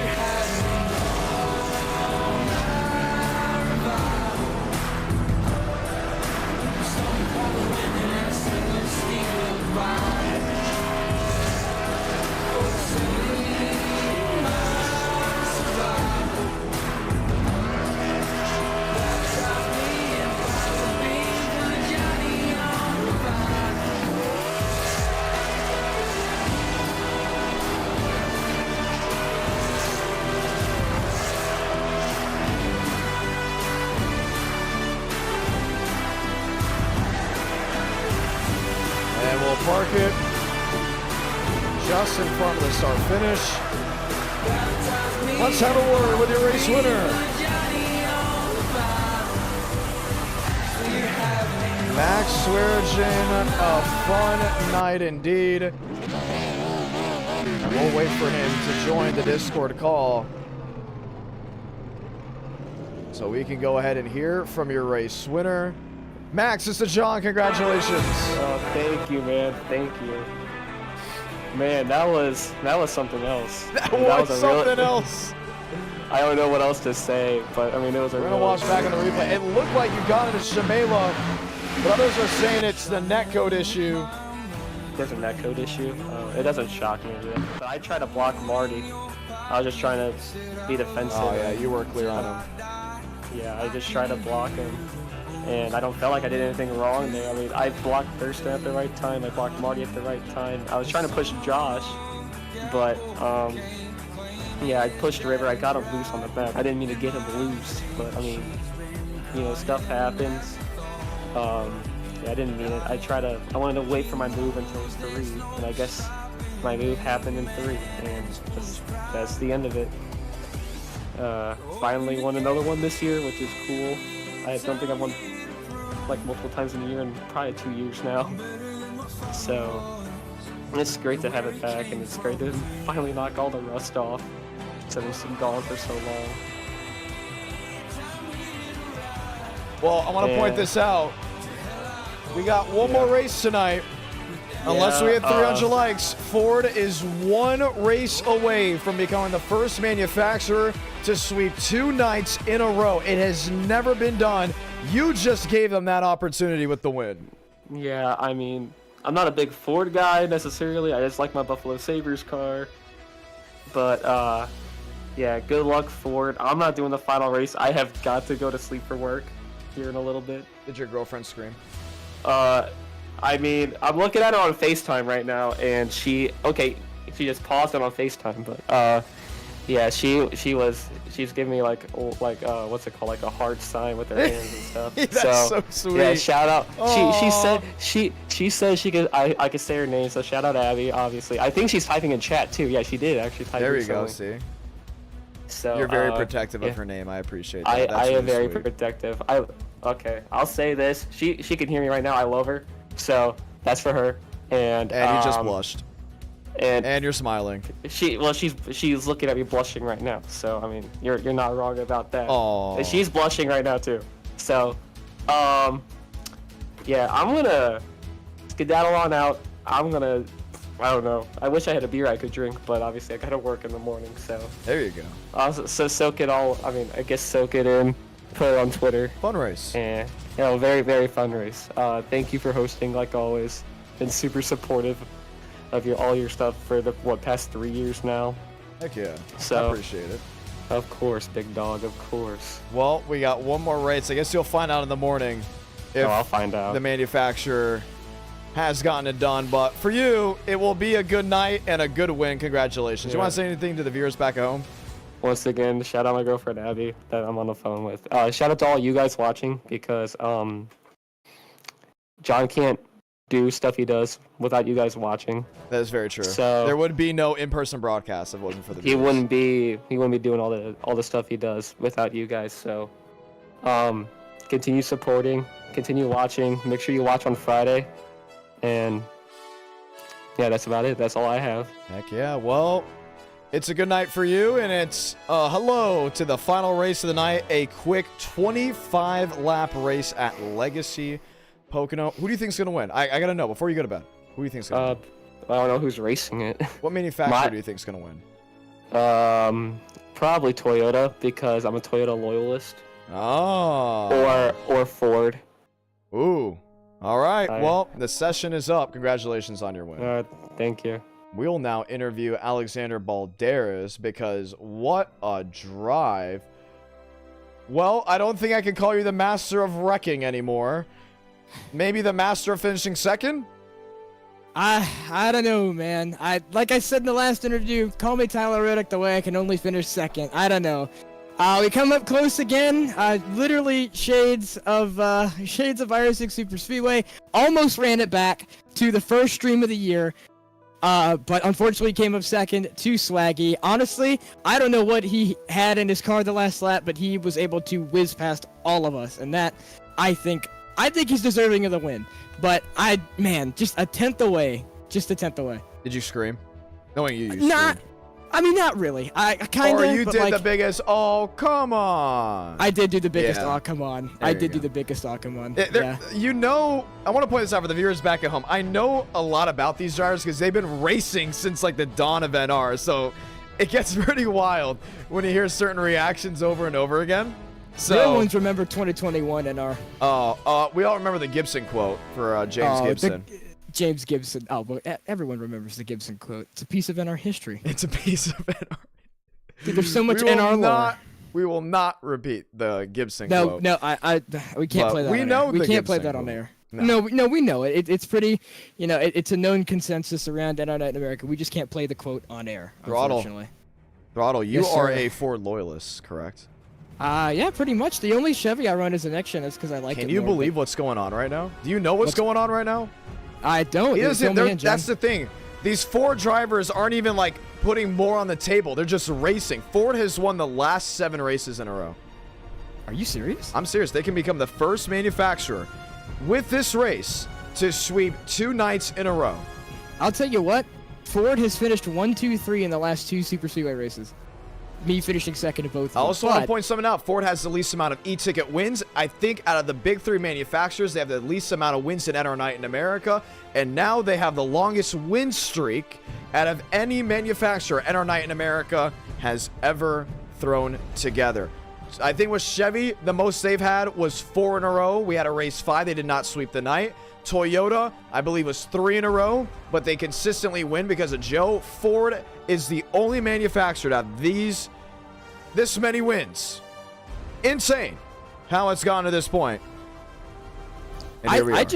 I don't know, man. I guess Ford's on a roll, I mean, it's been a pretty consistent roll this whole night, and including the last one too. We're not doing so- Gen 4, it's Gen 6. I want to point that out. That was the plan. So unless I promoted it wrong, it is supposed to be Gen 6 at Pocono. Just want that Legacy Pocono. Just want to point that out. That was something that we did plan because it was really cool and the drivers like it.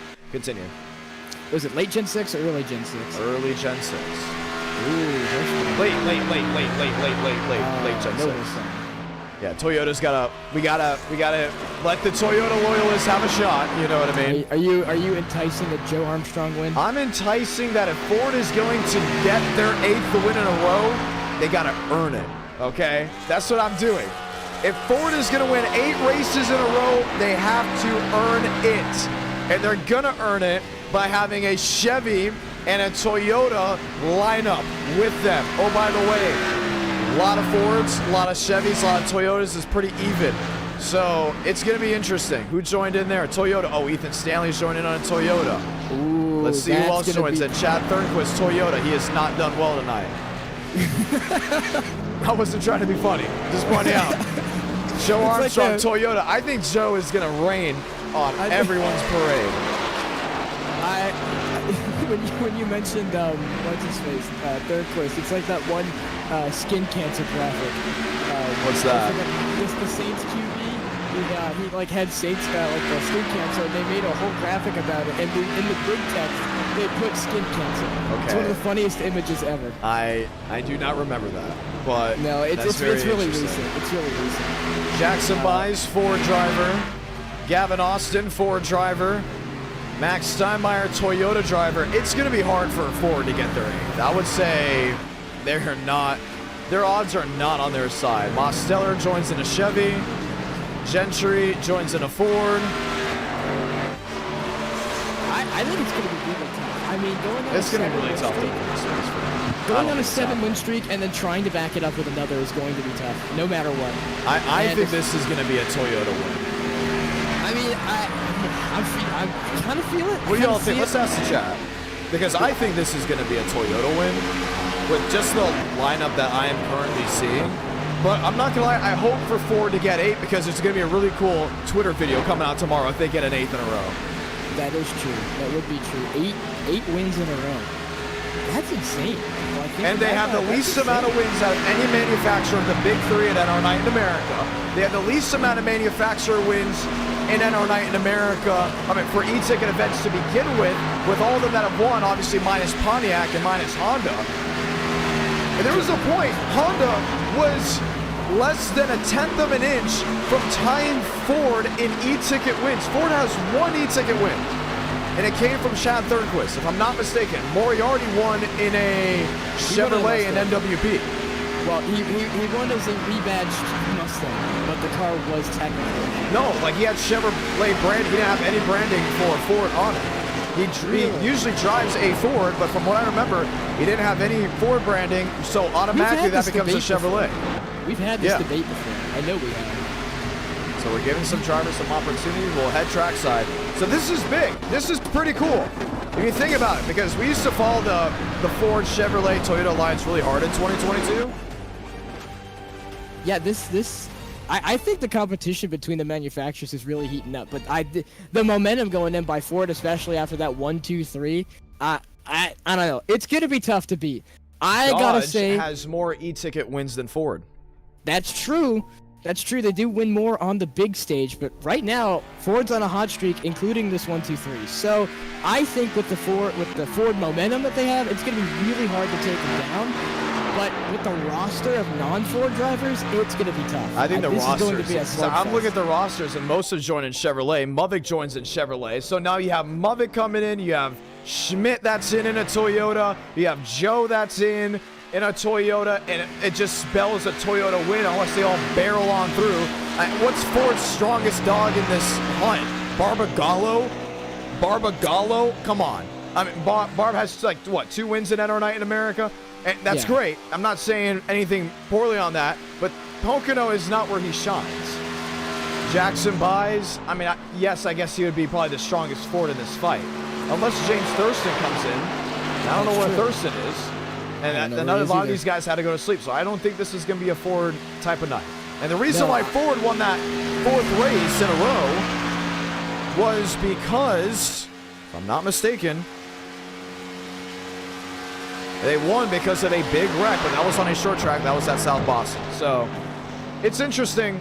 It could go multiple ways, including with it being a race 4. But who knows? I gotta tell you, this roster of Ford is outnumbered. Really, their strength in numbers and Ford. Their strength in numbers here, and Ford does not have the numbers. Chevy owns them, I think, almost triple to 1. Yeah. There's and then like there's 3 Toyota. Fords in here. Yeah, and then there's Toyota. I mean, Gavin's running a Ford. He might be up there. Barb, we said earlier. Demos having the worst NR Night in America in his running history. I think he counted it. He's been wrecked 6 times in 3 races. That's 2 wrecks a race. I have counted so far 2 Fords. That's not a Ford. That's a Toyota. That's a Ford. I don't think Richard Garcia is going to get it done. No offense. I just don't see him. Gentry. Barb, that's 4. Gentry would be 5. And then Goff Joey, is Chevy. Joey Decker's. You're looking at 5 Fords versus So, the like, rest of the field. We have at least 30 guys that have showed up. So yeah, so that's at minimum, but you split it evenly. 12.5 Chevys and Toyotas compared to 5 Fords. That they just don't have the strength of numbers to win. If they do, it's magical. But I just don't think I could see it coming. yeah, we'll see. We'll see how this all rolls. I'm gonna go on a limb. I say Toyota, but 56% that have voted have all said Ford. So 8 could be an interesting number. I think 7 is the lucky number that we're going to be stopping at. But that's something we got to keep in mind, just in case Chevrolet goes on a tyrant, soon. Yeah. Well, the thing is that, apparently racing drivers can't get over the hump of 7. Lewis has 7, Jimmy has 7, Dale has 7, Richard has 7. And 7 is a crazy feat. 7's a crazy feat, don't get me wrong, but no one's ever gone Joey higher. Decker. I think we got 6. We have 6 Fords. Okay, well, But that's it's the still strength of the Fords. Like, the strength is not there. The SOF of the Fords is compared down on the rest of the field. But Jackson Buys has the best shot out of any Ford. Jackson Buys is currently qualified 10th. Lucas Davila, that's Chevy. Whoa. Hold the phone. Richard Garcia, 3rd quick in qualifying. Ford. Wow. Hold on. I see an upset alert. This could be an upset. This could be an upset alert. I did not expect Richard Garcia to be that quick. Okay. I'm telling you, it's got to be a godsend if Ford wins this one. But I don't know. I think the momentum could carry him. I don't believe I want to see it. I want to see it because I know we'll never see it again. Right? Why not? We will never see it again. Now, the Toyota Chevrolet loyalists will be like, heck no. Let's be back to 2022 when they didn't want a certain manufacturer. I think there was a couple of Super Speedway races we had where literally Chevrolet lined up with Chevrolet, Toyota lined up with Toyota, and the Fords kind of just found their friends where they could. But the Iora squad, the James Thurston squad, they all kind of came together to make sure Ford won. I mean, I don't know. Again, it's all kind of strength in numbers, and right now they just don't have it. With Garcia going third, and Now it was fourth. Davila. Lubbock's up to third. Now fourth, but yeah, Davila's up there as well. So, honestly, it could be a fluke, but if, goes into the hands, I think they might do it. I gotta say, I'm gonna go out on a limb. Gonna be the bold one to say I think Ford does it. Ford I needs think to they stand go on business right here. They got a Toyota front absolutely, row. absolutely. I think they go 8 for 8. 8 for 8. I think they go 8 for 8. All right. Well, let's see what the chat says. 47% say Ford. We're gonna continue to ask around. Good luck. All right. Thank you, John. That would be the Alexander Balderas driver. Let's go grab Gavin Austin. Gavin Austin, John Ramos, are you in this race? I am. Yeah. Wow. I am. Okay. So you are, I think, the 8th Ford to join. You've heard what's going on, right? I tuned in. I saw Swaggy won. Congrats to him. And I saw that Fords are 7 straight, I believe. 7 straight. Wow, that's crazy. But this is like my 4th Pocono race ever. I'm starting like near dead last. So. Do you possibly get them 8 in a row and they become the first manufacturer to sweep 2 streams back to back? If it was one of the Fords, I don't think it would be me. But I don't know. It could. I guess it. I don't know. It's. I really don't think I would be the Ford to win it. That's just my guess. I think Barb. He's normally fast here at Pocono. I think he messed up in qualifying. I'm pretty sure is Joey Beck Ford? I don't know. I think he's up in 5th. Or is he Chevy?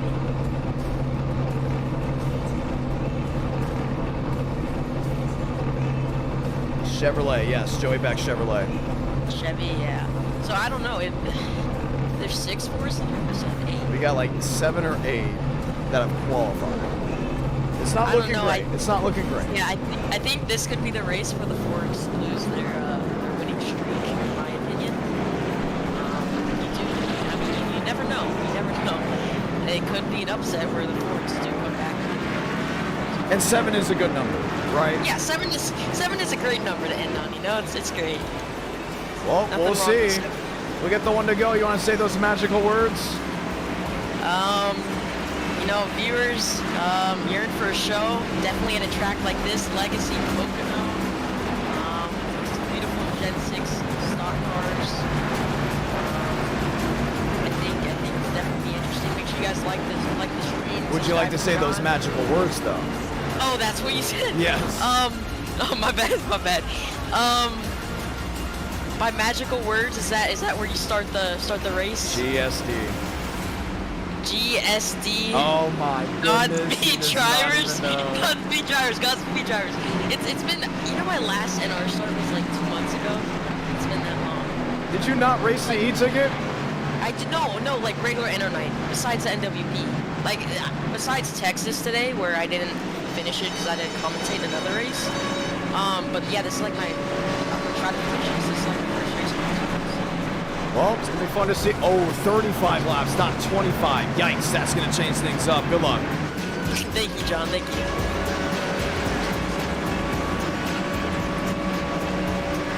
Let's line in. Joe on the outside, Thornquist on the bottom. Mavic, Garcia, row 2. 35 laps of action here at Pocono Raceway. As the pace car will make the hard left on a pit road, we get ready to thunder off. what could be the final race of the night. Let's light the fuse from the Pocono Mountains.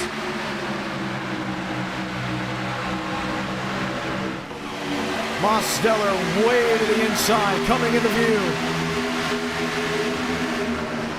Armstrong advantage, turn one.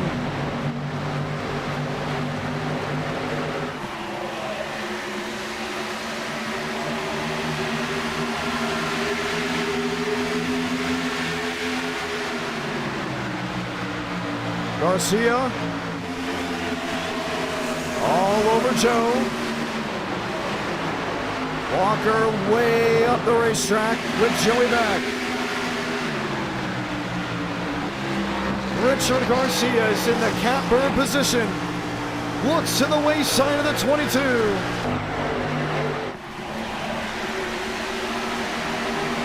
Top end lunge, inside swing.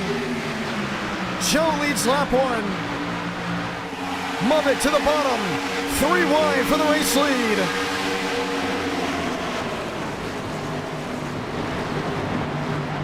Garcia backed off.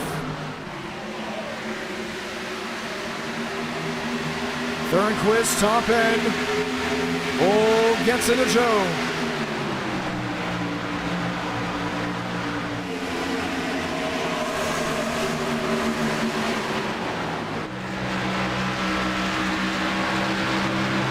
Chad Thornquist, race leader from Pocono.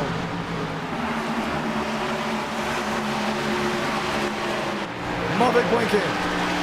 Top lane, they're in second. Thunders around Armstrong. You see them sparking as they work their way down into turn one.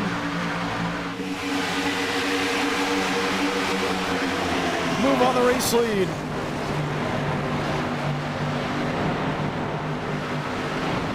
Mubbick to the point.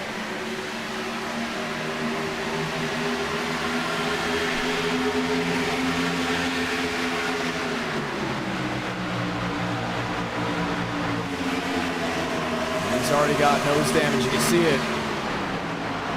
But with this aero package, he's able to navigate and understand it a little bit better than others. Garcia back and forth. Armstrong in third. Davila in the triple digit 188, sitting P5.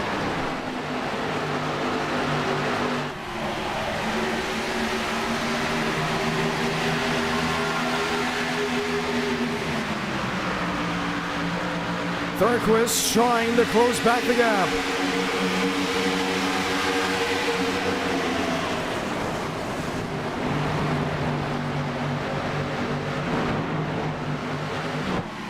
So Chevy, Toyota top 3, Chevrolet 4, top 5. Chad Thornquist leads the way with William Schmidt, hunting down Garcia.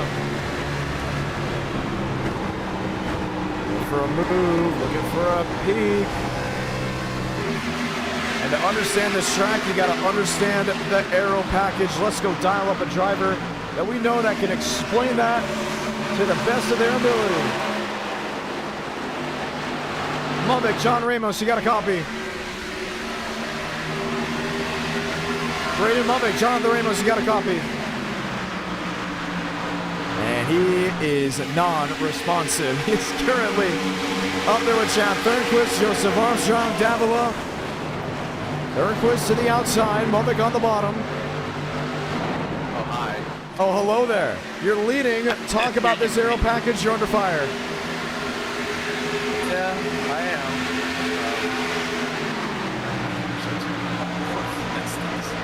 Peeking in the race, but... Well, I gotta ask you, I saw you blinking. I know you have a brand new setup as you lost the lead to Chad Thornquist. Are you still working out all the fine details and getting everything right? Well, considering I have no idea what you just said, obviously in the app a little bit.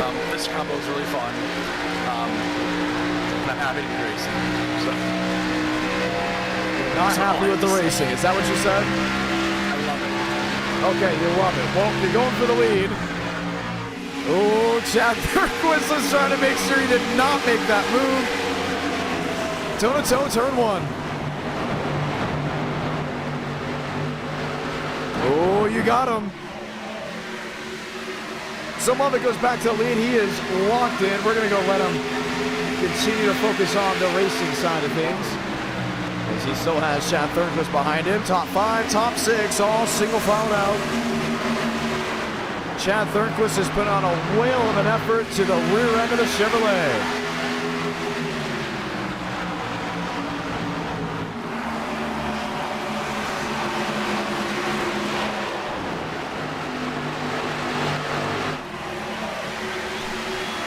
To go.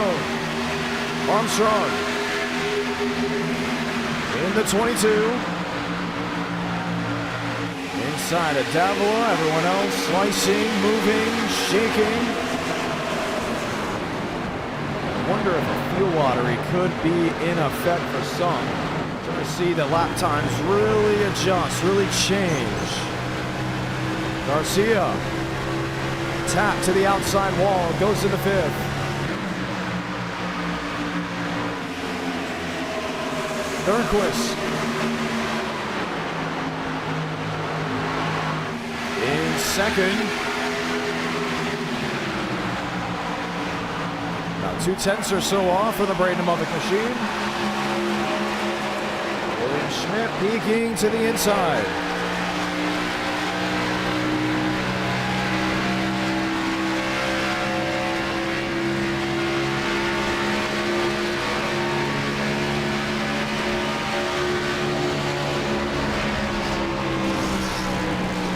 Davila P3, Thornquist top end, and here comes the 188. Armstrong back to 7th, toe-to-toe with Jackson Byes.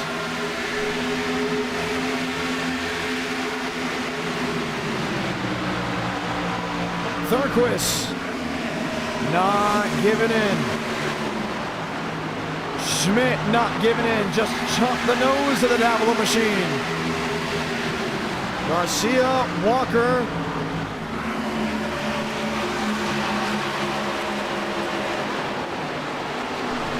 Walker inside. Davila got clear, and Aiden Walker, 93, will drop back to 6th man, right in front of Joseph Armstrong. You see the field, all single file towards the back half. 27 laps to go. We've already seen one caution-free race tonight. Could we see another?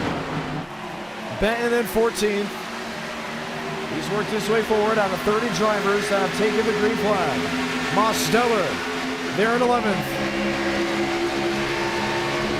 Marty Shamela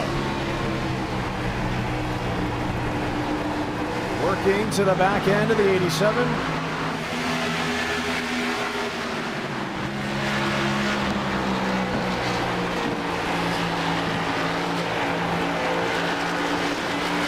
Thornquist P2. 26 laps to go from Pocono.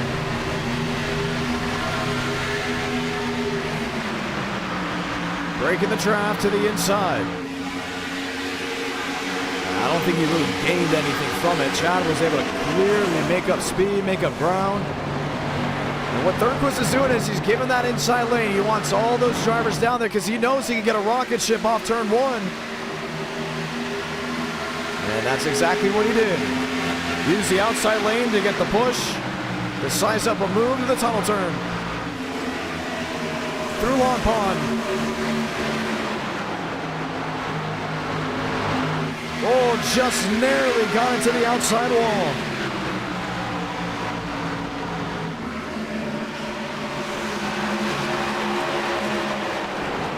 Richard Garcia to the inside, 3 wide.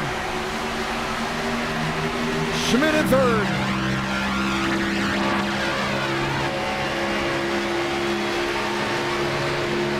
Thornquist is there. Top end.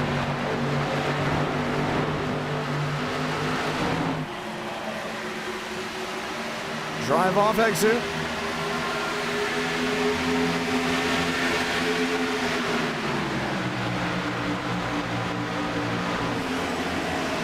Nose to tail to the tunnel turn.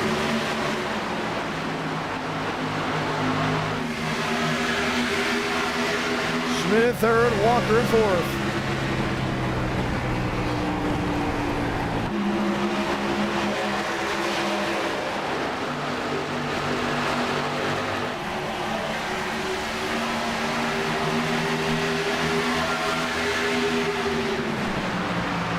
Turnquist, Mavic. 24 to go.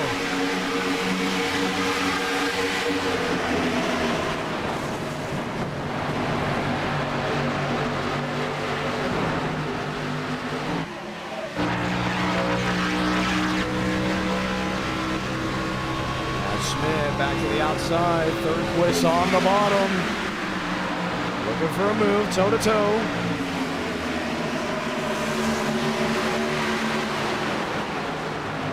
Turnquist holds him up. Mavic into the outside wall.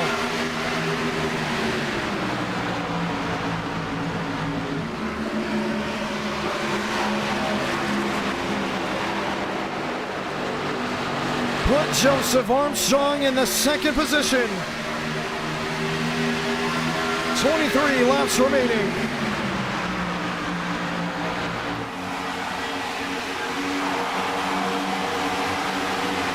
What a move.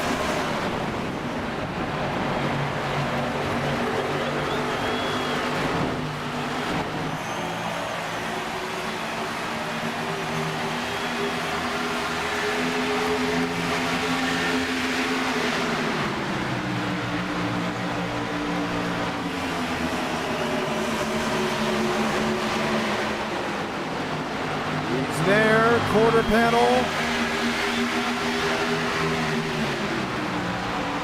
Schmidt, bonsai move, 3 wide for the race lead.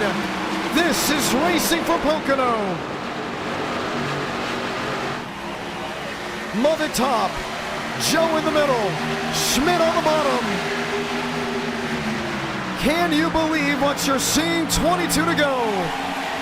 And Turnquist will pull out of the pocket.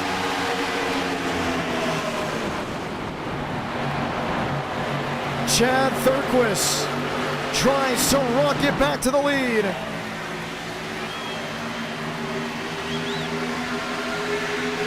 Mavic takes care of him. Walker the slam.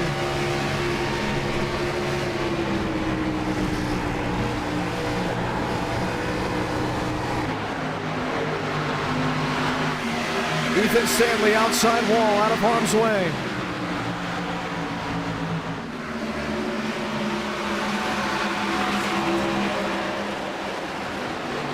Left, Mavic gets to breathe. For how long is the draft is so powerful? Look at the run by Aiden Walker. He's got a hat in the ring. Shuffles the deck to the inside. Turnquist wayside. Armstrong downstairs with the 93. Every time Mavic goes to the bottom, he has to work his way uphill. That's where he's losing all that momentum from the inside lane to the outside. And that's where you just see Aiden Walker get that run of momentum.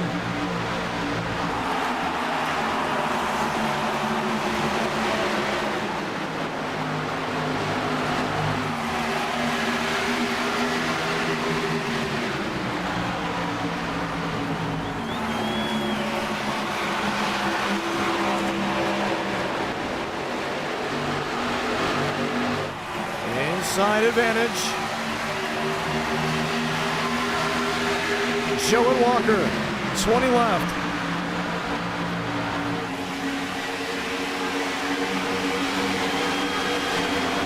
Mosteller in 8th, Shamela in 9th, Beck in 10th. Davila Garcia 7th and 6th. And they're just right there. They can see this all unfolding, all changing. I gotta wonder, Garcia's been the calmest driver out of this group. Is he saving tires? Is he saving that rubber for maybe a last-ditch effort? He knows he's got a lot on the line. Well, now things have been going up front. You wonder what could break open. Braden Mavic. His persistence has been outstanding. But the execution by William Schmidt late in the race, or should we say races that he has run, has been nothing short of a miracle, outstanding, intense. You just gotta love it. Aiden Walker. Walker to the bottom. Drifts up the racetrack. Mavic to the inside. Bow tie battle down the Long Pond Straight.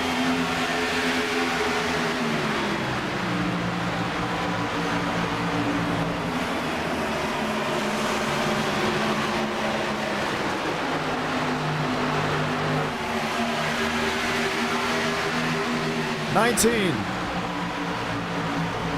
18 laps to go.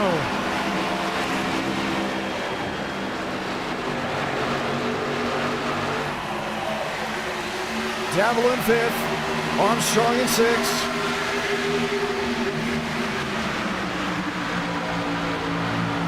Mosteller in 7th, Garcia in 8th. We saw Joe put a big slider on Garcia, getting him up and out of the way.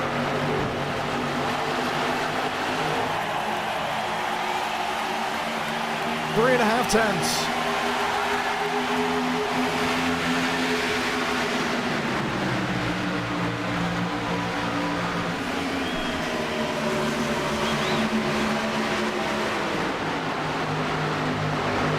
And you can see Thornquist really getting tight off exit.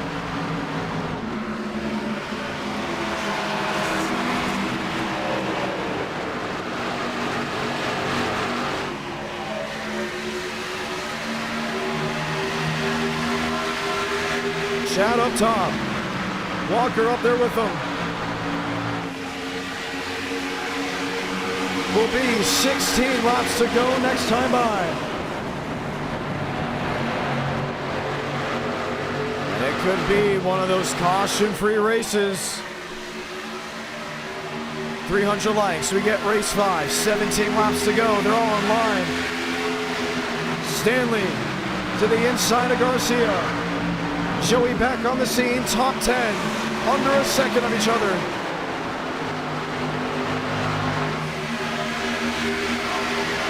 Walker, Joe, Schmidt, 3rd, 4th, and 5th.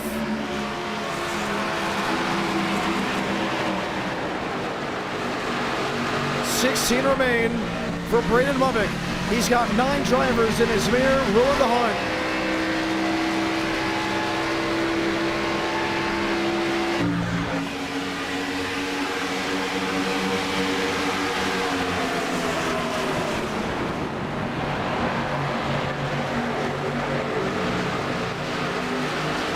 Really strong on the inside. The Walker able to hold his ground on top. And you've been seeing the shove match, the slugging left and right with drivers pushing, swaying. Trouble, spin. Ethan Stanley goes for a whirl down off turn 2. Gets it backfired. We stay green. That could have been the caution. But it was not. 15 to go.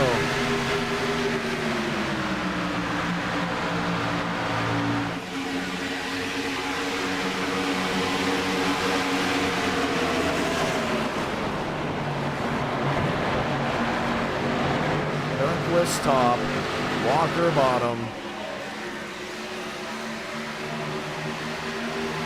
Still tight, still looking for a move.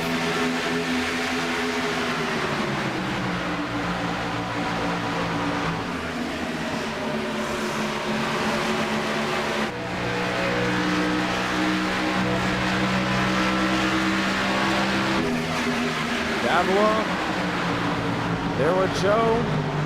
All roads pointing forward. Garcia in 8th. Back to 9th, straggling, trying to hold on to the draft. 14 to go from Pocono.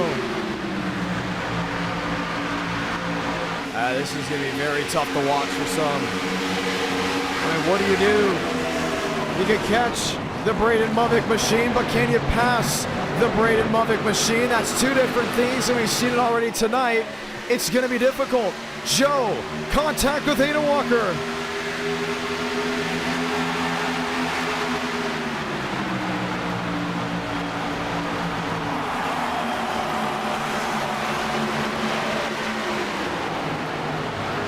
Thornquist outside wall. Armstrong gets nailed in the nose. He's sideways. Armstrong around in the middle of the field. Caution will wave with 14 laps to go. They're tearing him up. Joey Beck's involved. William Schmidt's involved. The damage on the Chad Thornquist 00. This will change everything. And we wondered if it was going to happen. It did happen. And they're going to all come down pit road with a sprint on the line with maybe 10 laps remaining.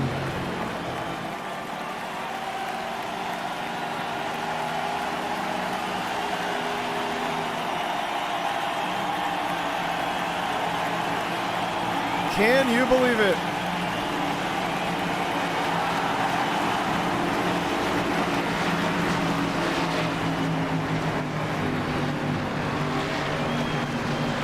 Bubbick, Walker, Thornquist, Garcia, Davila, Mosteller, Stanley, and Armstrong. Oh my.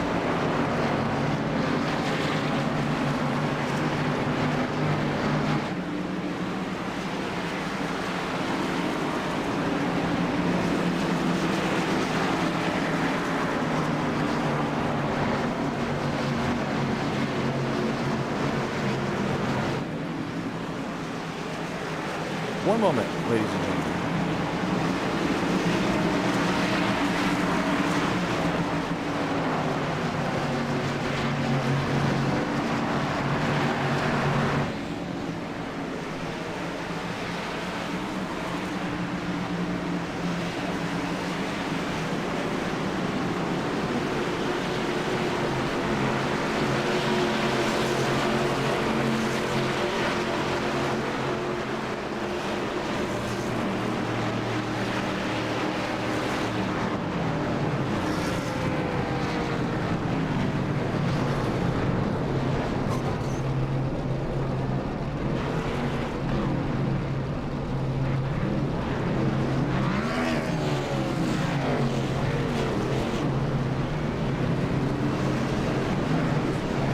Apologies for that.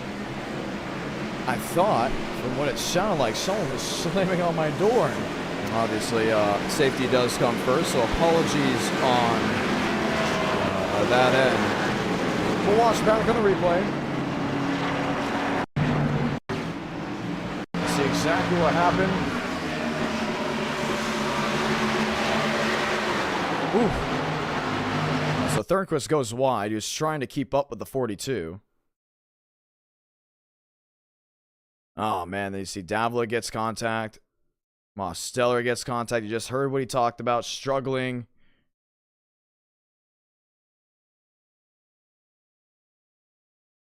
To hold on, and now they just started wrecking from there.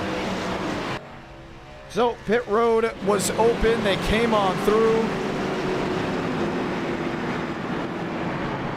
We will get ready for the restart. Yeah, so sorry for the dead air that we had to have there just for a moment. There's something going on outside, but luckily this does not have to do with me. I've had questions about what I do, including late at night here with the broadcasting. So, you know, had to explain to people, you know, what I do.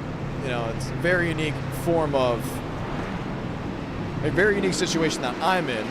And obviously I have to respect the neighbors around me, so let's get ready to do it. We're going to have 10 laps to go as we get ready to try for a restart. Richard Garcia there in third. Chad Thornquist there in fourth. Ethan Stanley, Dominic Barbagallo, Jackson Byes, Mosteller, Bryce Benton, Marty Shamela. That is your top 10. That is what's left of this 30-car field.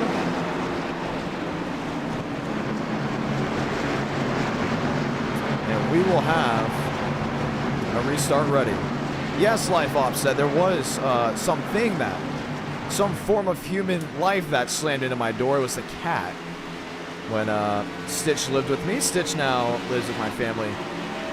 But I see her all the time, and at some point when I become a little more stable, the cats come my way.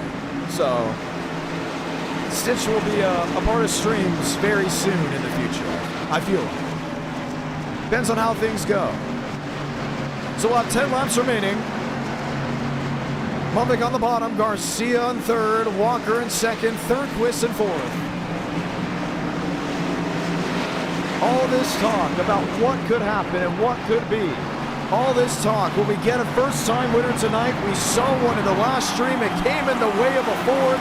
Can it happen for 2 streams in a row? What about Dominic Barbagallo, the driver of the 17?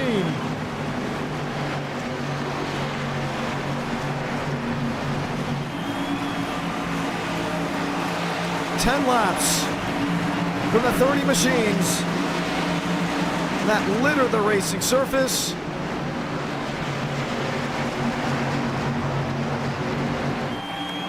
Pace car makes a hard left on the pit road. What can the Chevys do? What can the Toyotas do? 10 to go for the Pocono Mountains.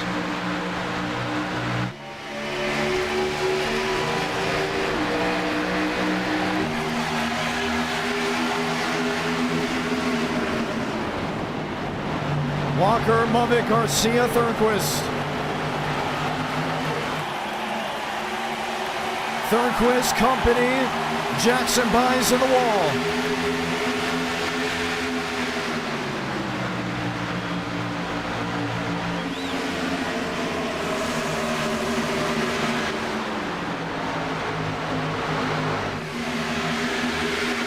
Mumbick pulls away. Walker in second, Thornquist in third. Barbagallo way up the racetrack. Toe-to-toe with Wayne Sanders. 9 to go. Barbagallo, the dark horse, has dropped back to 8th. Walker on the charge in second. We've seen how fresh tires can make things work, can make things change.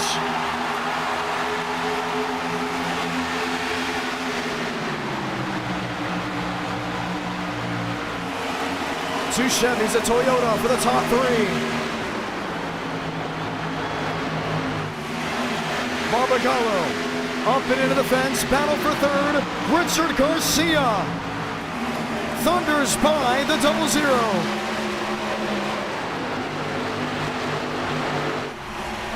8 to go from Pocono. Walker has got to get up there and has to get up there quick, because if you allow that 42 to pull away, it's going to be tough to get him back. Sanders into Gavin Austin. Austin around and into the guardrail. Back half of the field. We stay green.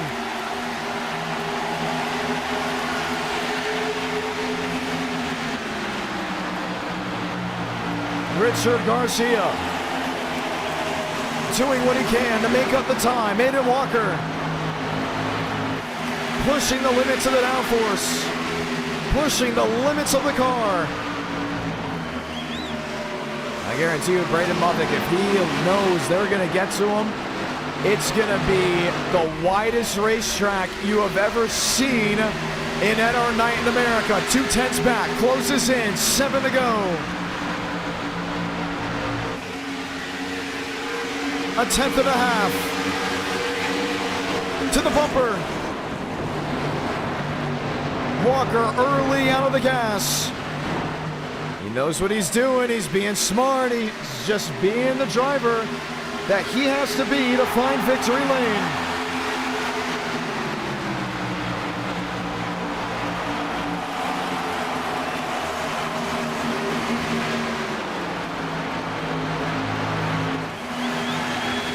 Stands the man, but slams the wall. Mosteller in 5th. Thornquist in 4th.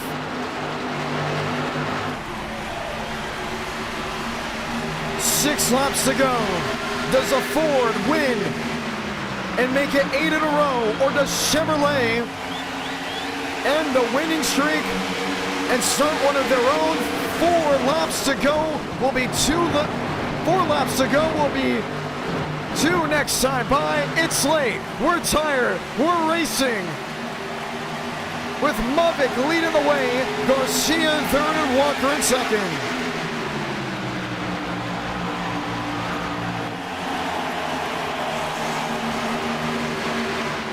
Five to go this time by.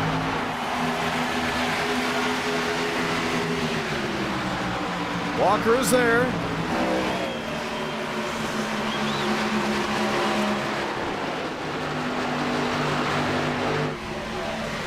Now what's the move?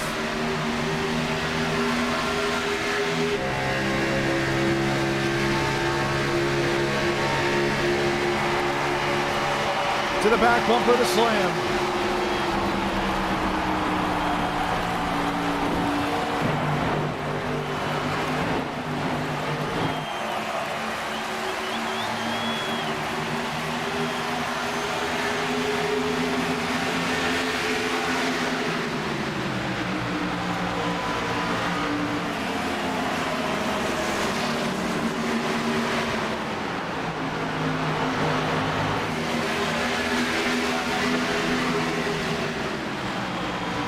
Walker, top end of the racetrack. Garcia.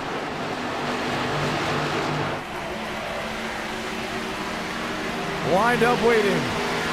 Mavic to the bottom. I thought he was going to try to get the draft off Schmidt. Won't be the case. Thornquist 4th. Here's the lunge.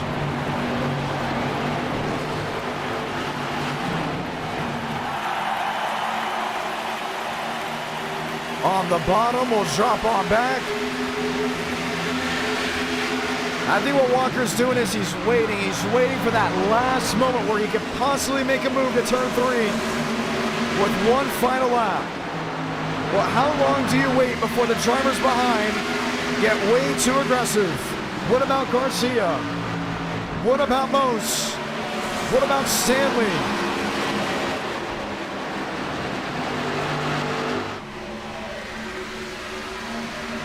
Three to go. Great lineup of drivers. 30 showing up to the end of this race. Filled out every race before that. Not usual, not expected in the fall months and at our night in America. But driver demand stays high. Battle for 2nd. Garcia to the wayside. Walker on the top side.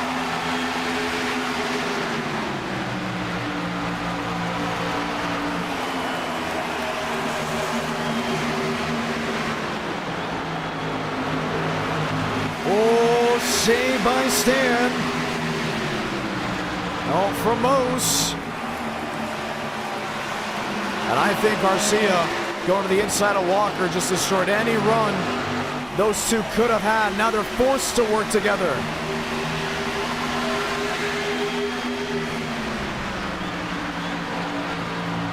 Two to go.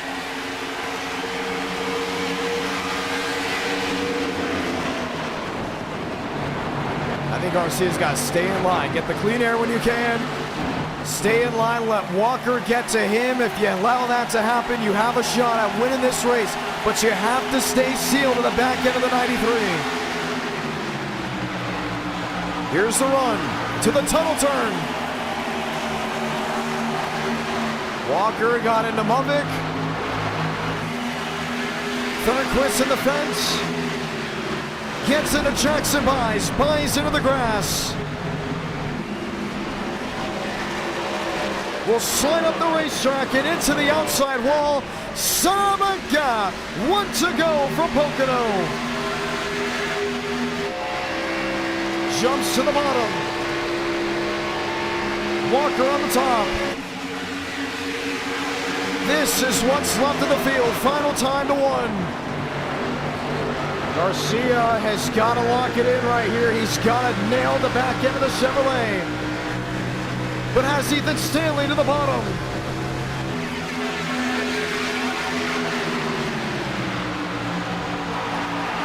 Final time to 2. Before the last drive to 3. Stanley in the wall. Final lunge. Walker sends in the prayer. Will be too far back. For the first time in 8 races, a Chevrolet will go to victory lane in NR Night in America. Braden Mummick wins it at Pocono. Walker second, Richard Garcia in third. The Ford winning streak ends at 7. And to think, Garcia was 2 spots away, 3/10 back from his first win in NR Night in America, but would lose it to a 2-time e-ticket event champion. Braden Mummick wins to end the night.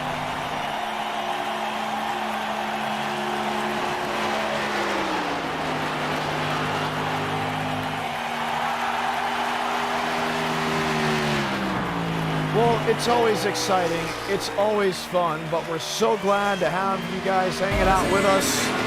Guess what? We are back on Friday at 8 Eastern, 7 Central. Race fans. NR Night in America's Friday night edition is back because I have an off week of broadcasting for the first time in a long time. So I'll see you there with Atlanta Motor Speedway at night with the Next Gen, with the trucks at Lime Rock, and with Xfinity at Rockingham.